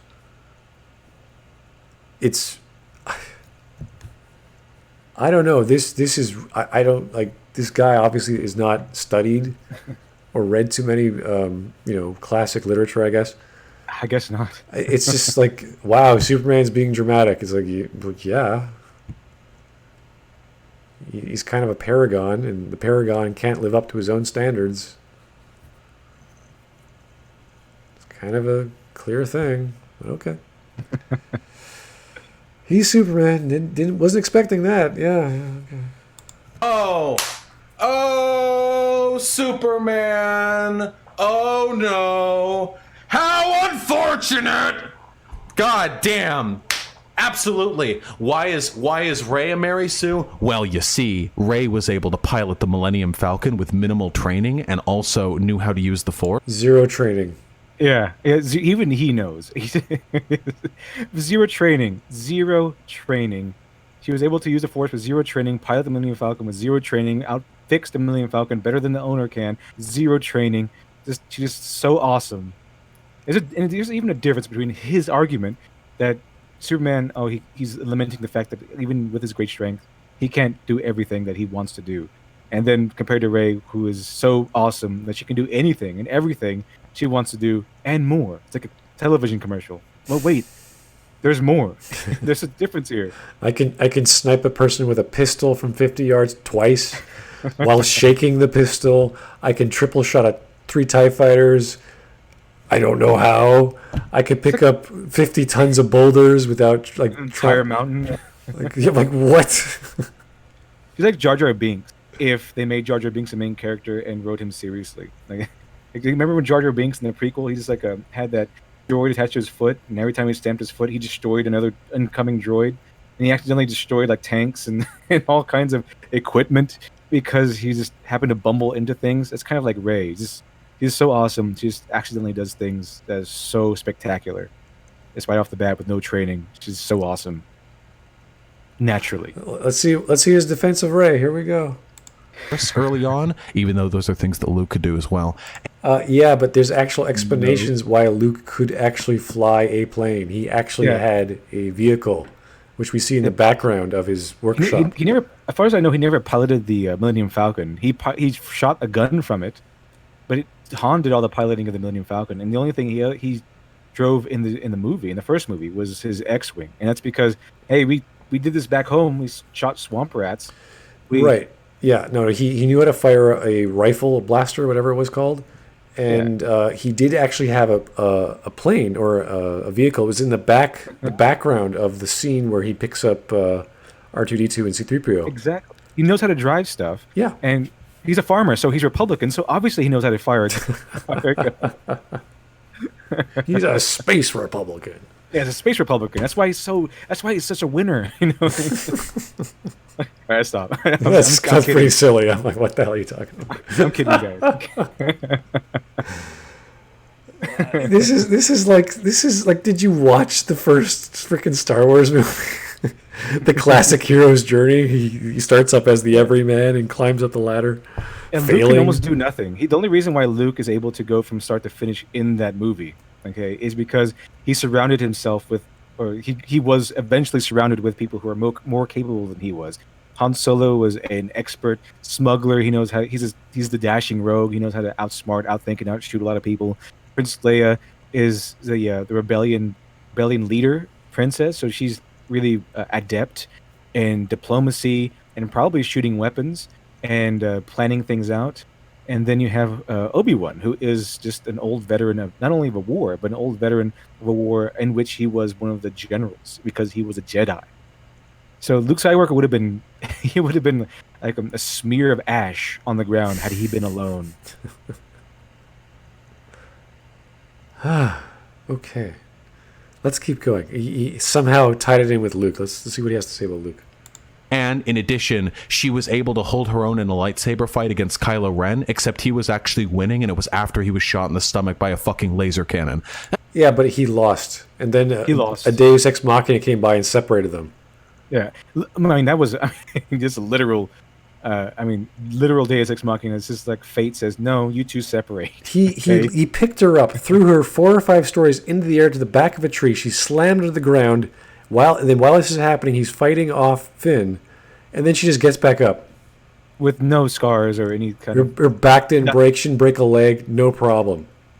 And I said this over and over again, and I continue to say it, that she should have lost against Kylo Ren despite his injuries. He could have force pushed her, like, kept doing that over and over and over again. She wouldn't have got nowhere near him. And he should have actually still dominated her just by using the Force. But he didn't. But when they go to grab that lightsaber, oh, she's stronger than him. And she beats him. And then in the second movie, she beats up Luke Skywalker because she made her angry. It's just like, dude, did you watch the same movie? I say this every goddamn video we do. Did you watch the movie, sir? Yeah, did you watch the movie? I know you're watching my video, but you're not really watching my video. You're just finding things to get outraged by. It's just the same thing. It's like, we like to pay attention to details. We don't have a filter. We just accept it all. We go, okay, this is what happened. And people also, like, they tend to hate Leia for some reason. And Leia just... Remember when they're blocked in that corridor, and she's like, you know what? Screw this. Okay, you guys are not the best rescuers in the world, so give me that weapon. I'm going to find us a way out of here. And she does. I mean, it leads her garbage compactor, but, that was a mistake on her part, a really huge, gigantic blunder on her part. But she thought of something. She took the initiative. And that's why she's not a Mary Sue, because she managed to get him out of one scrape, but she actually didn't let him into another. And so Leia was also allowed to make mistakes. She wasn't just Mrs. Perfect. So that's why all the characters of the original Star Wars were pretty well-rounded and fleshed out. Everyone was allowed to make mistakes. Everyone was allowed to be wrong. Everyone was allowed to be corrected. Everyone, not just Luke, but Leia and Han also. They're people. They're written like people. Yeah, that's true. Well, let's go back. I'm not saying he's going to target Leia, but I'm saying in my experience, I've gotten at least dozens of comments saying that Leia is a Mary Sue, or she would be a Mary Sue, or she's not that well liked. The original Leia was not that well liked among the progressive NPC types. The Leia in the next trilogy is just, we're not sure why she's there. She's just, I have no idea. I mean, that was just dumb. Now she's just being pandered to. I just kept picturing Carrie Fisher trying her best to be Leia. It's just like, it's Carrie Fisher. She's tired and pissed and either smoking her ass off or like what? Carrie Fisher herself, like the actress herself, is awesome. I love Carrie Fisher as the actor. But I see her and Han not as her and Han. I see them as Carrie Fisher and Harrison Ford. They're like, oh yeah, because it's so different. They're not playing Luke. I mean, not playing a Han Solo and Leia. They're playing Carrie Fisher. Yeah, they're just like, I can't. I don't want to be here. And then Harrison Ford's like, oh, get this over with. Paycheck. I'm so disinterested. It's like, oh God, I know we aren't either. We don't care. Pretty. Mary Sue. Nice character, S-Jews. Oh man, I really triggered this guy. This guy is. I'm not sure what he was talking about there, but I should bring a tally of how many times I triggered this guy. Because first, he was like, the first time I triggered him, it was like he went on a rather disturbingly lengthy tirade about adolescent masturbation, and now he's just yelling at people. I think he has a lot of emotion, and it's bottled up. He has to find out a good conduit to let it out. I mean, just get a punching bag. Okay, it's a really good therapy. Do some exercise. I think that's the better, just general. Yeah, just do some exercise. 20 minutes a day minimum. Just sit-ups, squats, whatever your thing is, right? Just work on it. But noted from personal experience, don't get an 85-pound punching bag. That is worthless. Get something like 100+ pound. Okay, 85-pound. You're just knocking around almost nothing. Not only do we learn about literary criticism on this stream with LiteratureDevil, we learn about some boxing skills, guys. Why isn't Superman a Mary Sue? Oh, well, you see, he's perfect, of course. He saves No, he's not. everyone. He's flawless, incredibly compassionate and powerful. But he can't save all humans on Earth at the same time. So. Yeah, but that's because he thinks he can, and he wants to, and he can't. He's striving for an ideal. He realizes his limitations, despite him or you thinking he's perfect, but he's not. Exactly. Whereas a Mary Sue just is. Yeah, Superman's flaw is not that he's too perfect. It's not that he is so perfect and that he's just lamenting that he's not perfect enough. It's his flaw comes into play when he's confronted with the reality, shattering his own delusions that he is this godlike character who can save everyone and protect everyone at any minute. That's Superman's main delusion, that he is able to defend everyone in the world because of all of his power. But he can't. That's why I use that specific example, because that is an example of when he is he's confronted face to face with the reality that he can't save everyone. And despite all of his power, all of his strength, and all of his natural abilities, he cannot achieve the level of heroism and that he has placed upon himself. And that is tempered by the fact that he sort of sees the world as a place of cardboard. He can't touch anything. He has to be very careful. So he's always holding himself back, at the same time trying to push himself further. But he has that little dichotomy. He's like, how far can I go? Am I going to break the sound barrier and break all the windows in this building? Am I going to hurt people? Like, yeah, that's going through his head while he's hearing voices from around the world screaming in pain, etc. Like, he's all this information overload's hitting him, and he's trying to process it and trying to figure out what's the best course of action. That's a lot of conflict, a lot of desire that he can't achieve. So it's a pretty common problem. He's not as strong as he thinks he is, whereas Rey does not know what's going on, and she solves every problem as if she were a super master skilled person at it. If Superman was a super masterful skilled person, he'd be like, oh, I know exactly what I have to do. Boom, and he does it. And then he just does it. Everything would be... He wouldn't have to earn anything. He wouldn't have to encounter any real conflict, just like superficial conflict. But he doesn't. He goes through all these crises, internal crises, all the time. You see, it doesn't really matter what the power level is, so long as it's explained, okay? That's the first step. And then once it's explained, it's like, hey, you know what? I'm really powerful. What can I do with this ability? Like, give us some thought behind what makes Superman Superman. The same with how Saitama works as a character. It's not that he's super powerful. It's that, hey, he's gotten to this level. What does he do with himself? What's the point of my existence now that I'm so strong and I've conquered everything?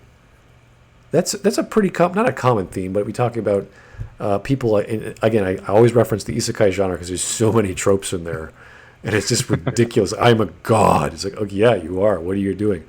I gotta be reborn, or I gotta learn something new. I gotta reset myself. I gotta, try a different skill I suck at. There's romantic comedies. I can't remember the name of it, but there's these three girls.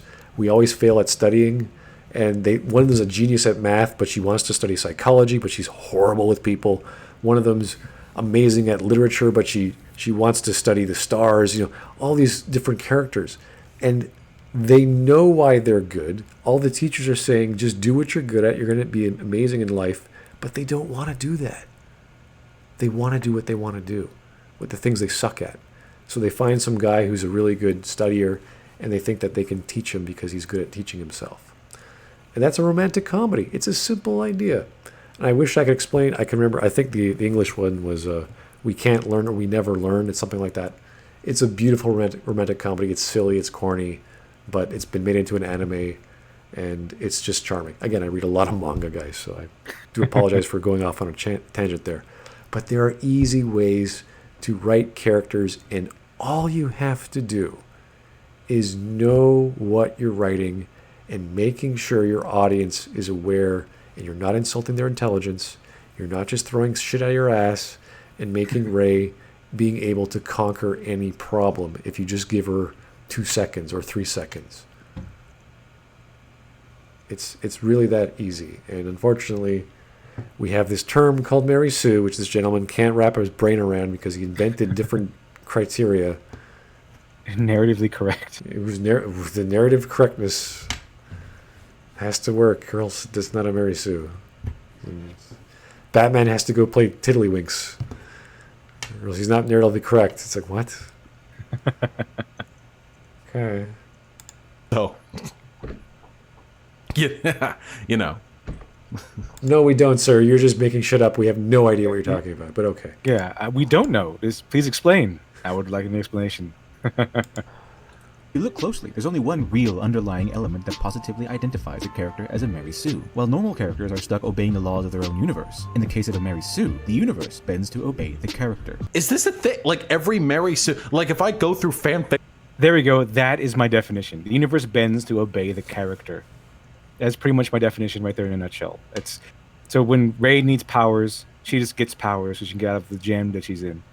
When the Rey's team is in conflict and that the Millennium Falcon is in trouble, she gets the ability to just fix it better than the owner can. The person who's been with the Millennium Falcon for decades. When she needs to escape from capture upon Starkiller base, she's all of a sudden she just gets the skills and the scenarios just perfectly aligned so that she can escape on her own without the help of anyone else. Yeah, it's as if the fanfic writer is kind of like, I want this character to do everything I want to do as a fantasy, not as a believable character. And voila, we have Rey. Yeah. So yeah, that's my definition. That's pretty much my definition in the nutshell. The universe bends. The universe bends to obey the character instead of the character having to deal with the rules Right. of the universe. And the person who makes the universe is the writer. So the writer Yeah. is the one who's doing this intentionally. Hence, author's power fantasy. Yes. Fiction.org right now, am I going to find like, oh, this character, everyone loves them and they're perfect, but they fit within the context of the universe, so they're not a Mary Sue? What the fuck? No, he didn't say that. He says the universe bends to the character, not the opposite of what you just. It's like, what are we doing? Why is he paying attention? That's why I'm saying that these are traits, like the traits of a Mary Sue are usually identified as everyone loves them, they're perfect, and all that stuff. And I say somewhere along in this video that that's not necessarily true. And they can be loved by a lot of people, and they can be fairly talented. That doesn't mean they're Mary Sue. When the universe bends to a character, and people love them just because they exist. They love them just because they happen to be around them. They are given things because they exist. They are handed quests and are expected to do great things because they exist. And do and perform those great deeds, no matter how impossible they are, because they're them, and for no other reason. And they want to be good. They do everything right. Everyone likes them for no reason. It's just this series of crap that is just so patently bad, without giving her any sort of neuroticisms or any negative emotionality traits that cause her to be human, even a bit. Like, oh, you might not like droids, but nope, she can talk to droids. We don't know how. You might not like Wookiees. You can talk to Wookiees. She knows every language. She can socially adept at everything, physically adept at everything, force adept at a thing she thought was a myth. She thought, Luke Skywalker was nope, we're going to go see Luke. Okay, everything's going to work out. No thought behind it, no contemplation, no doubt. That the character in Knights of the Old Republic is able to. The character knows right off the bat all the languages. They're able to assimilate force powers quickly. But spoiler alert, okay, that person is eventually explained as being a former master of the Force, a leader in that in their own world. Like they were the leader of a gigantic armada because they were so powerful and had such mastery over the Force. And so and then it was explained in that way, and that made okay, well yeah, that's good. Okay, now we know why all their skills, they have all these skills that they have. There's a long line of stories of Padawans and Jedi Masters training and what becomes of them and what happens. Based on different authors, and they take the same storyline and they keep going with it. It happened with the games in KOTOR, it happened in the books, and I think some of the comics I haven't touched, but there's a long lineage in the EU of this teacher teaching this student and that student getting kids, or teaching another student, etc., and passing on the knowledge. It's like, oh yeah, you're definitely Exar Kun's student. Or you're definitely this is where you got your lightsaber. We get it. It's there's lore. That's what you have lore for, to explain things. So you don't have to keep explaining things and reinvent stuff. Exactly. What is this definition? What do I mean by that? Let's go back to Wesley Crusher. In Star Trek The Next Generation, the Starship Enterprise is the flagship of the Federation, and therefore is staffed with the smartest, bravest, and most accomplished people in Starfleet. And Diana Troy. Wesley Crusher was a teenage Okay. boy who lived on the I think he got your joke and he accepted it. He was like, "Oh yeah, you're right. Yeah." I mean, come on, it's a universal Trekkie joke. Everyone knows this. But because it's a woman, he's got to be like, wait. Okay, I'm not going to say Hold anything. on, this is wrong. This is wrong. This is I'm obligated to say this is wrong. Come on, you know what I'm talking about. Yeah. And if Troy was a guy, again, we would not care. We do not care. Yeah, if Troy was as awesome as Worf, she would be awesome as Worf, but she's not. Oh, that's whoa, hey. She's like the direct opposite of Worf. Completely useless. Has no function. Worf once deactivated a phaser that was rising and about to explode. He said, "Clear the deck." Okay, I'm going to disarm this phaser real quick. It's about to explode in my hands, but I'm going to disarm it real quick. As calm as if he's going to a grocery store. Diana Troy her only job is to tell you that an angry person is in fact angry. That's about it. Yeah, I can't argue that, honestly, sir. I cannot. She gets raped. That's part of a plot line. And like, oh, Jesus. Yeah, that one was pretty bad. I was like, holy jeez, this is not good. And was Gene Roddenberry's very own canon Mary Sue, or Marty Stu if you want to get technical. Wesley is infamous for single-handedly saving the Enterprise on several occasions, thanks to being such an impossible super genius. How impossible exactly? So impossible that this boy with no Starfleet training can outsmart entire engineering teams and do in minutes what well-trained professionals couldn't do. This is so fucking stupid. No, it's not. He literally is telling a guy, a male character in Star Trek, is a Mary Sue. Okay? He's literally saying, here's a male. Mary Sue fits the mold, and then our gentleman is like, nope, this is dumb. This is stupid. Not just a male, but a white straight male. He's canonically straight, and obviously white. So I mean, I guess he can't really wrap his mind around that. I'm like, dude, did you pay it? Like, just listen. Just keep listening to the video. Just shut up and listen to the video. Like, just do it. Nope, gotta stop it. Okay, let's hear what he has to say. Jesus fucking Christ. Listen, for those of you who don't know, the last Enterprise.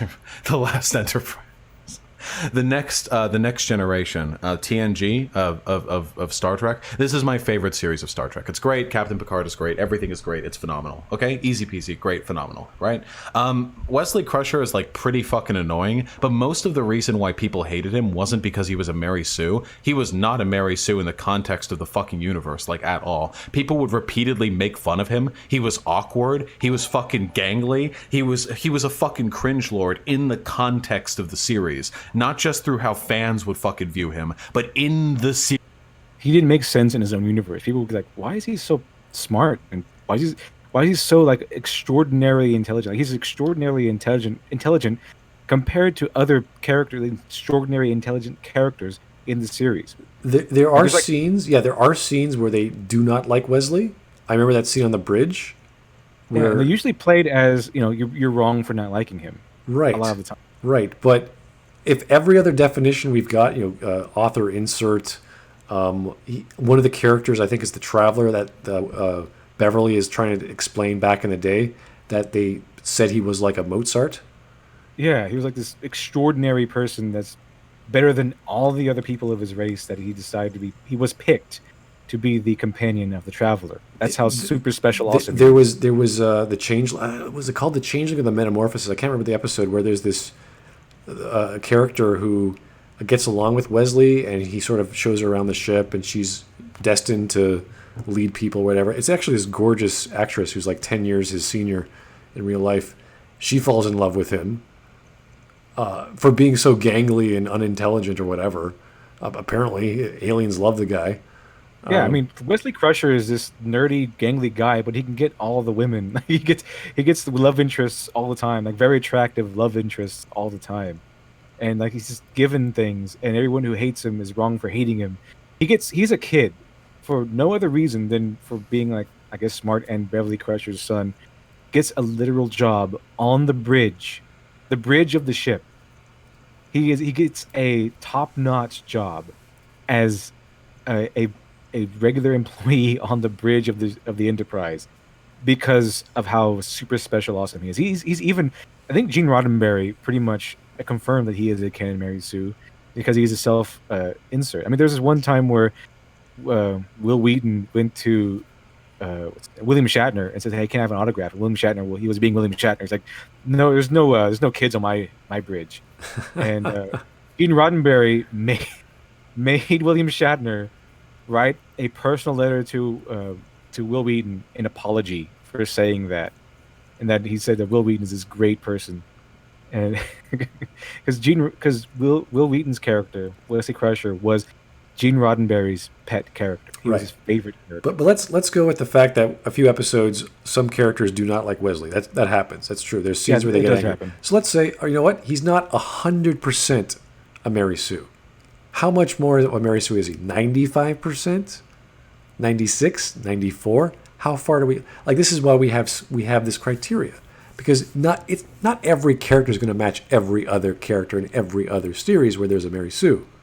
It's going to be some variation. You can't just say, oh yeah, he's like, didn't have this also, one. I was kind of waiting for this moment, but now that he just got done, he just got finished, going on a tirade about how Mary Sue is not about how well the character's written, but because they're women. And then I bring up Wesley Crusher. Exactly. How embarrassing, sir. No, how not only embarrassing, how either stupid, ignorant, because this is his own belief. We know what makes a Mary Sue. Remember, it's a woman. Okay, that's his definition that he's given us. That's the definition that he thinks I have, is that a Mary Sue equals a woman. And LiteratureDevil has literally described Wesley Crusher as a male, as a Mary Sue. A straight white male. That's one of the examples I bring up. And as a Mary this Sue. this guy is going to focus on, you know what, not everyone likes him. It's like, you're right, not everyone likes him in one episode. Before I brought up Ray even, I bring up Wesley Crusher first. How embarrassing. To quote Nick Rikita, how embarrassing. It's silly. This is just annoying and pathetic, really. If we can actually write his words down and quote them, it'd be like, yeah, you're contradicting yourself, sir. So he's done that quite a bit, to be fair. Well, honestly, I don't think he pays attention to his own words, and it's just ridiculous to listen to. But let's just keep going. See what he has to say about Wesley Crusher not being a Mary Sue. Series, people would fucking give the cringe shit. Okay, he had like a couple episodes where he like did really well. As in save the day and prevent the entire enterprise from being destroyed. Yeah, multiple times. Yeah, I quoted the naked. I cited the Naked Now, which was a absurd instance. That's a where, weird. Yeah, they're all drunk and whatever, but I mean, they're being affected by something. I haven't seen Naked Now in a long time because I treat season 1 TNG like a plague. But what happens in that episode is that they say, okay, we need to rearrange these little items, and they said Wesley comes in and says, oh, I can do it, and they say no, even if a top-notch well-trained Starfleet engineer were at full mental capacity and at top-notch efficiency, it would take them weeks to do this. And then Wesley's like, no, you just have to look at it correctly. And he does it in minutes. From weeks to minutes. And nothing is explained. It's just that he's so awesome. He can just do this. You just have to look at it correctly. If you look at it correctly, you don't need weeks. You just need minutes. Now, it would make sense if Data did that. But it's Wesley. The funny thing about this episode, this is like really early on in the series. I think it might even be the second episode or third episode. And even Data is affected by this weird. Don't ask me how that happened. It's just this weird. I mean, yeah, it's this. I remember it because the scene where Data ends up having sex with Tasha Yar. That's the. Yeah, and that actually has repercussions throughout many seasons to come after that. But it's true. I don't know how Data is affected by that, but the main thing we're going on Naked Now is that Wesley Crusher just did something that they said in canon would take well-trained, top-notch Starfleet engineers weeks to do. He just did in minutes or seconds, even. It was like, okay, everyone's affected by this weird. And then Picard doesn't like Wesley Crusher. He hates him because Picard hates everyone. He hates all the kids, and Wesley is significantly more annoying, and he hates Wesley because everyone hates Wesley. At least everyone who watches the TNG, everyone hates Wesley. But Picard is like, he's just like chided. He's just seen. He's just described as the villain, the bad guy for hating Wesley. And her mom's like, you're wrong about this. And that's how he eventually gets strong-armed into giving Wesley a position on the bridge. Because he's so awesome. He's just so spectacularly awesome. And he's so awesome, in fact, that if you hate him, you're evil, and you're wrong for doing so. Okay, again, not every Mary Sue is created equally, guys. Okay? I even said that this was a criteria, and it's not a definition, but it is a criteria of a Mary Sue that either everyone likes them, or if a character does not like the Mary Sue, they are treated as wrong for doing so. Literally spelled it out for you, or for this guy, in the beginning of the video. I guess he forgot.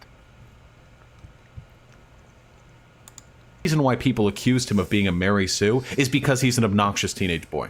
That's why. That's the reason why. It's not because he broke the rules of the universe or because he had incredible training that nobody else could benefit from. It was simply, I've watched every fucking episode of the series multiple times. He behaves well within the range of like a reasonable, like action-y show character would, where they have their own little moments of brilliance.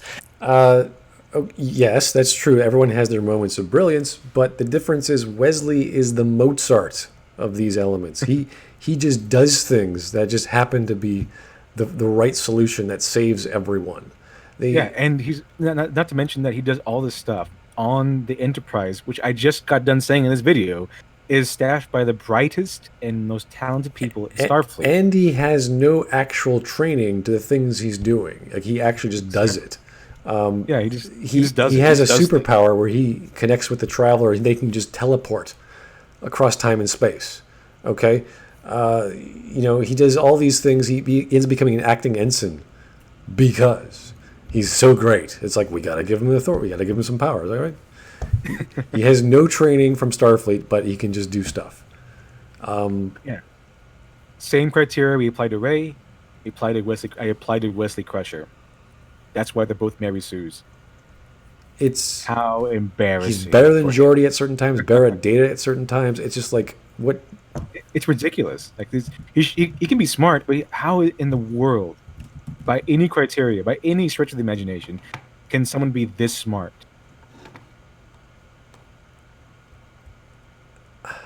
Again, I wouldn't say he's 100% based on all the things that we would typically assign, but more often than not, he gets better. He gets better. They start writing him better later on.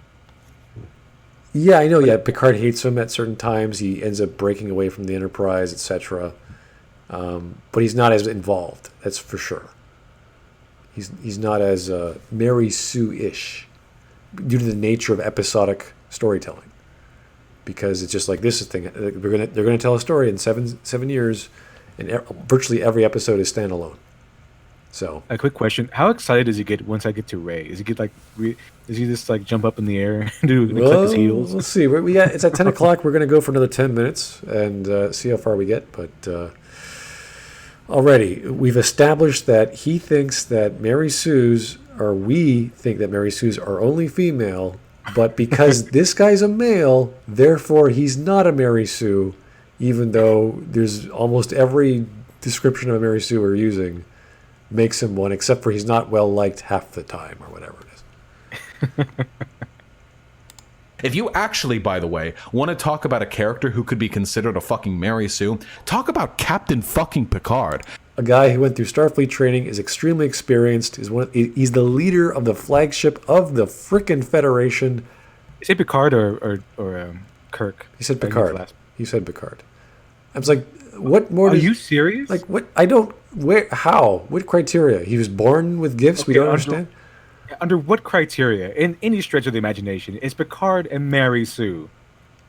He has a rigid set of principles. There's all kinds of character flaws, and I don't want to go into it because this will take forever. But no, I'll just say Picard is not a Mary Sue for a myriad of reasons. Yeah.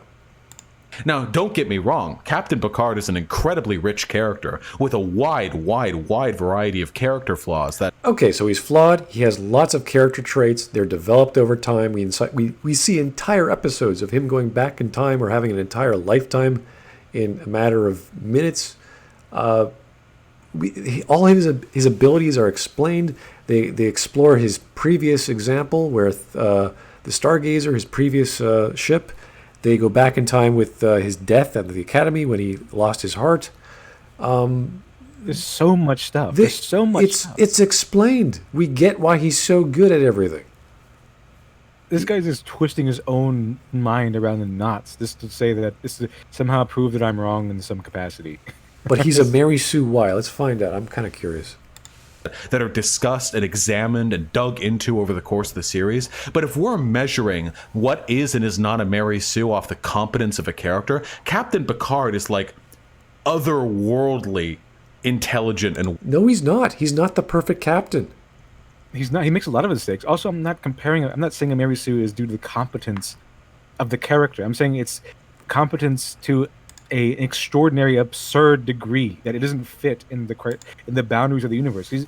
The humans in Star Trek, they are quote unquote evolved only because they're evolved philosophically.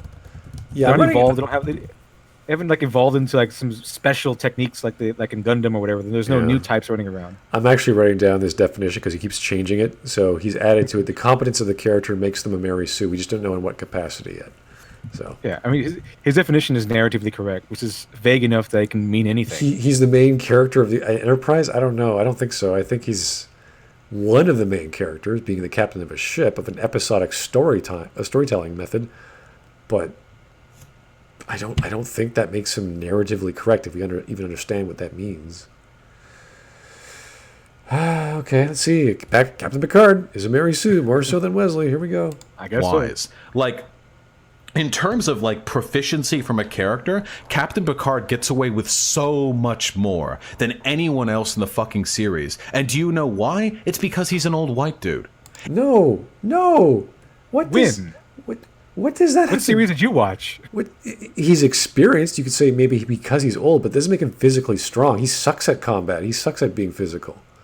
Yeah, he gets when he's Warshad each, he goes off by himself into a Klingon homeworld, which is that's really dumb. I mean, everyone watching the episode is like, that's just dumb, Picard. You're on a Klingon planet and you're Picard. But second of all, he gets in trouble on the Klingon planet because the Klingons. He gets into a physical conflict and he can't beat Klingons up. He gets saved by an old woman. An old woman comes to Picard's rescue. That's how he survives that encounter. So that's pretty embarrassing for Mr. Mary Sue here. That wouldn't happen to Rey. She wouldn't be like struggling in combat and then get saved by anyone. Well, we could say the same of Janeway. Janeway's amazing. She has all this technical background. She can fight. She can outwit AI. She can outwit the Borg Queen. She can go back in time. She can change the timeline. I mean, it's like where. Janeway's much more of a Mary Sue than Picard would ever be. Picard's a diplomat. He likes archaeology and he can pilot. He loves dune bug driving. Yeah, well, let's try to avoid the movies. I try to always erase this from my memory. But that's it. What else is he good at? I'm trying to think. He likes horseback riding. He does? He likes there's a couple of episodes where he likes to ride horseback. He likes reading and Shakespeare and crime novels. He likes Ulysses, which makes him an excellent character. He likes Ulysses. He was reading that on He Captain's invented Holiday. a technique called the Picard maneuver, but Yeah, Picard maneuver. I mean, those are all believable. Those are all explained. Everything was addressed. Like his archaeology background, he meets his teacher from long ago. The Picard maneuver, that was that Ferengi plot where the Stargazer. We see his brash in the episode Tapestry, where he goes back in time and learns about his past. He has that entire vision where he lives another life and he learns about what happened to these people. He has a little flute. Yep. He gets to keep. So yeah, he lives an entire other life, and I mean, there's so much stuff. He's just really reaching if he wants to say that Captain Picard is a Mary Sue due to competence. I didn't say Mary Sues are due to competence. I said the exact opposite. I said they might be competent. People might think a person or a character is a Mary Sue because they're so competent. That's not definitively true. They are Mary Sue when the world and the universe and the plot kind of bend around them, bend to their needs. They kind of bend and obey the character. So he's not paying attention to what I'm saying. And it's embarrassing for him because he's not. Everything that we know of Picard is explained. Yeah, it's explained. It's reasonable. It's believable. That's the most important to me. It's believable. Whereas Rey is not. Wesley, he read a lot of books. He did a lot of science fairs. Yeah, he read books. He was good at science it. fairs. And because of that, he can save the Enterprise and outsmart well-trained, seasoned, veteran Starfleet engineers, outsmart the bridge crew, all that stuff. We're talking the first 2 seasons, right? Once he gets to the third, fourth season, he becomes a cadet, etc., etc. And once you stop seeing Wesley, once I kind of ship him off, he gets better because you don't have to see him anymore. But he still has a godly supernatural power. Yeah. They just pull out of their ass. It's like, what? No explanation. And if he calls Superman and Batman a Mary Sue, then Wesley's a Mary Sue because Superman and Batman, he's calling Mary Sues because they're Paragon characters, not Mary Sue characters. He thinks Paragons are Mary Sues. Wesley is a Paragon. He does the right thing a lot. Whenever he is amongst aliens, he is the Paragon of Federation ideals amongst them. Yeah, he might make mistakes every once in a while, but he always acts to do the right thing. He is extraordinary in every respect, especially whenever he's being tested. Okay, let's just keep going. If he was a fucking woman, if it was fucking... Well, it would still be Captain Picard, because that's the last name, huh? If it was fucking Captain Mrs. Picard up there, they would still to this day be reeing about it. That's all... About what? It's female Picard? No, we wouldn't. What would that have to do with anything? And now he's railing on Picard. We don't think he's a Mary. We don't think he's a Mary Sue. What is he talking about? What? We still do talk about Picard. That's true. We do like Picard as a character. Also, he's on again about my criteria of a Mary Sue being a female character. While I'm explaining that Wesley Crusher, a white straight male, is a Mary Sue. But apparently he isn't. But Picard is. But if it was a female Picard, then we would think she's a Mary Sue. What is that? What he's trying to say?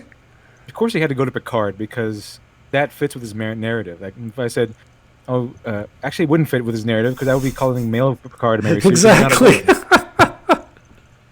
What is he talking about? He's twisted himself into such a bind and such a weird connection. He's like the Gordian knot that Alexander had to cut with a sword. Yeah, that's basically what his argument is. Is this a knot of nonsense? So Wesley Crusher, who has superpowers, who saves the day inextricably, isn't a Mary Sue with no explanation, but Picard is. Picard is more of a Mary Sue somehow. And only if he was a female, we would call her a Mary Sue. Yeah, even though I'm not the one talking about Picard, this guy is. I'm talking about Wesley Crusher, a straight white male. I'm calling a straight white male a Mary Sue, but for some reason he's still on about what a straw man. What is he talking about? Like what ganja did he smoke before doing this? Oh. I must know. Yeah, I must find out where he's going with this. He's losing his grip on reality, it seems. If Picard was a female, we would all be calling him a Mary Sue. It's like, okay. The amount of times I have responded to people responding to me with, well, you think Wesley Crusher is a woman, I guess? And they all come back, you just think that Mary Sue's are women. I'm like, okay, did you watch the video?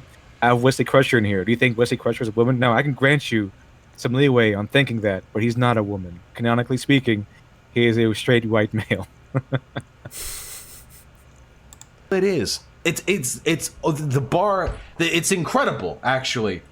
Every single fucking time, every time I hear fucking reactionaries talk about Mary Sue's, here's their fucking bar, okay? Here's the bar that you have to cross to be a Mary Sue if you're a white dude, okay? This one right here, all the way up here. Well, how is Superman not a Mary Sue? Oh, well, you see, everyone loves him, but it's okay because he does really cool things, so he earns it. Also... Well, yeah, if he earns it, then he's good. He earns it. That's fine. Mary Sues don't really earn things. That's kind of one of the criteria. The universe bends to their will. So the universe just hands them things. They don't have to earn it. I mean, again, I said this multiple times. Pay attention to what I'm saying, because this is what I'm saying. I'm saying that the universe bends to them, which means they don't have to earn things. Just stop being outraged for just a second here. It's like have an open mind. It's like if you give the main character status to a Mary Sue, they're a walking plot, not only a walking plot device, but kind of like a walking remote control. They can just turn things on and off, and increase or decrease things. It's whatever the writer wants. And now he's pulled up some really strange, like, is that I know it's not Microsoft Paint. Bar graph? I don't know. He's about to go on yet another tirade about how we think that because of the straight white male, they're not a Mary Sue, but if they're a woman, they are. While I'm in the middle of describing how Wesley Crusher follows this bar, and we're calling him a Mary Sue. He's gone away from what I'm saying and then constructed a different argument that I never even said. He's invented a different literature devil. and watching a different literature devil video and attacking that. We're like, dude, no, come back. We're over here. Come here. Look. Let's watch it together, sir. Sometimes he mourns the fact that he's not a literal god and can't save everything in the universe at once. Wow, what depth of character. What depth of character. Exactly. Yeah, it's called melodrama. It's called hubris. Yeah, hubris, melodrama. Hubris. Yeah. Big ideas. Man who can do many things can't do everything. My God. Okay, I like to stay away from like direct ad hominems and stuff like that. But he is again and again showing us that he might have a substantial knowledge of comics. But again, his grasp on what characterization is and plots and all of the literary building blocks of these characters is bordering on remedial. He doesn't really seem to grasp why these characters are the way they are. Okay, well, again, we're talking about Wesley Crusher, who we're saying is a Mary Sue, and he's saying, no, we don't believe he's a Mary Sue. It's like, no, we didn't say that. LiteratureDevil did not say that. What subversion? Clearly, he is not a Mary Sue. He's somewhere over here. But if you're a fucking woman, or fucking brown or black or some shit, this is where... Citation needed. What are you talking about? And where did I say that? What part of Wesley Crusher, what part of Wesley Crusher's character gives you the hint that he's a brown woman? I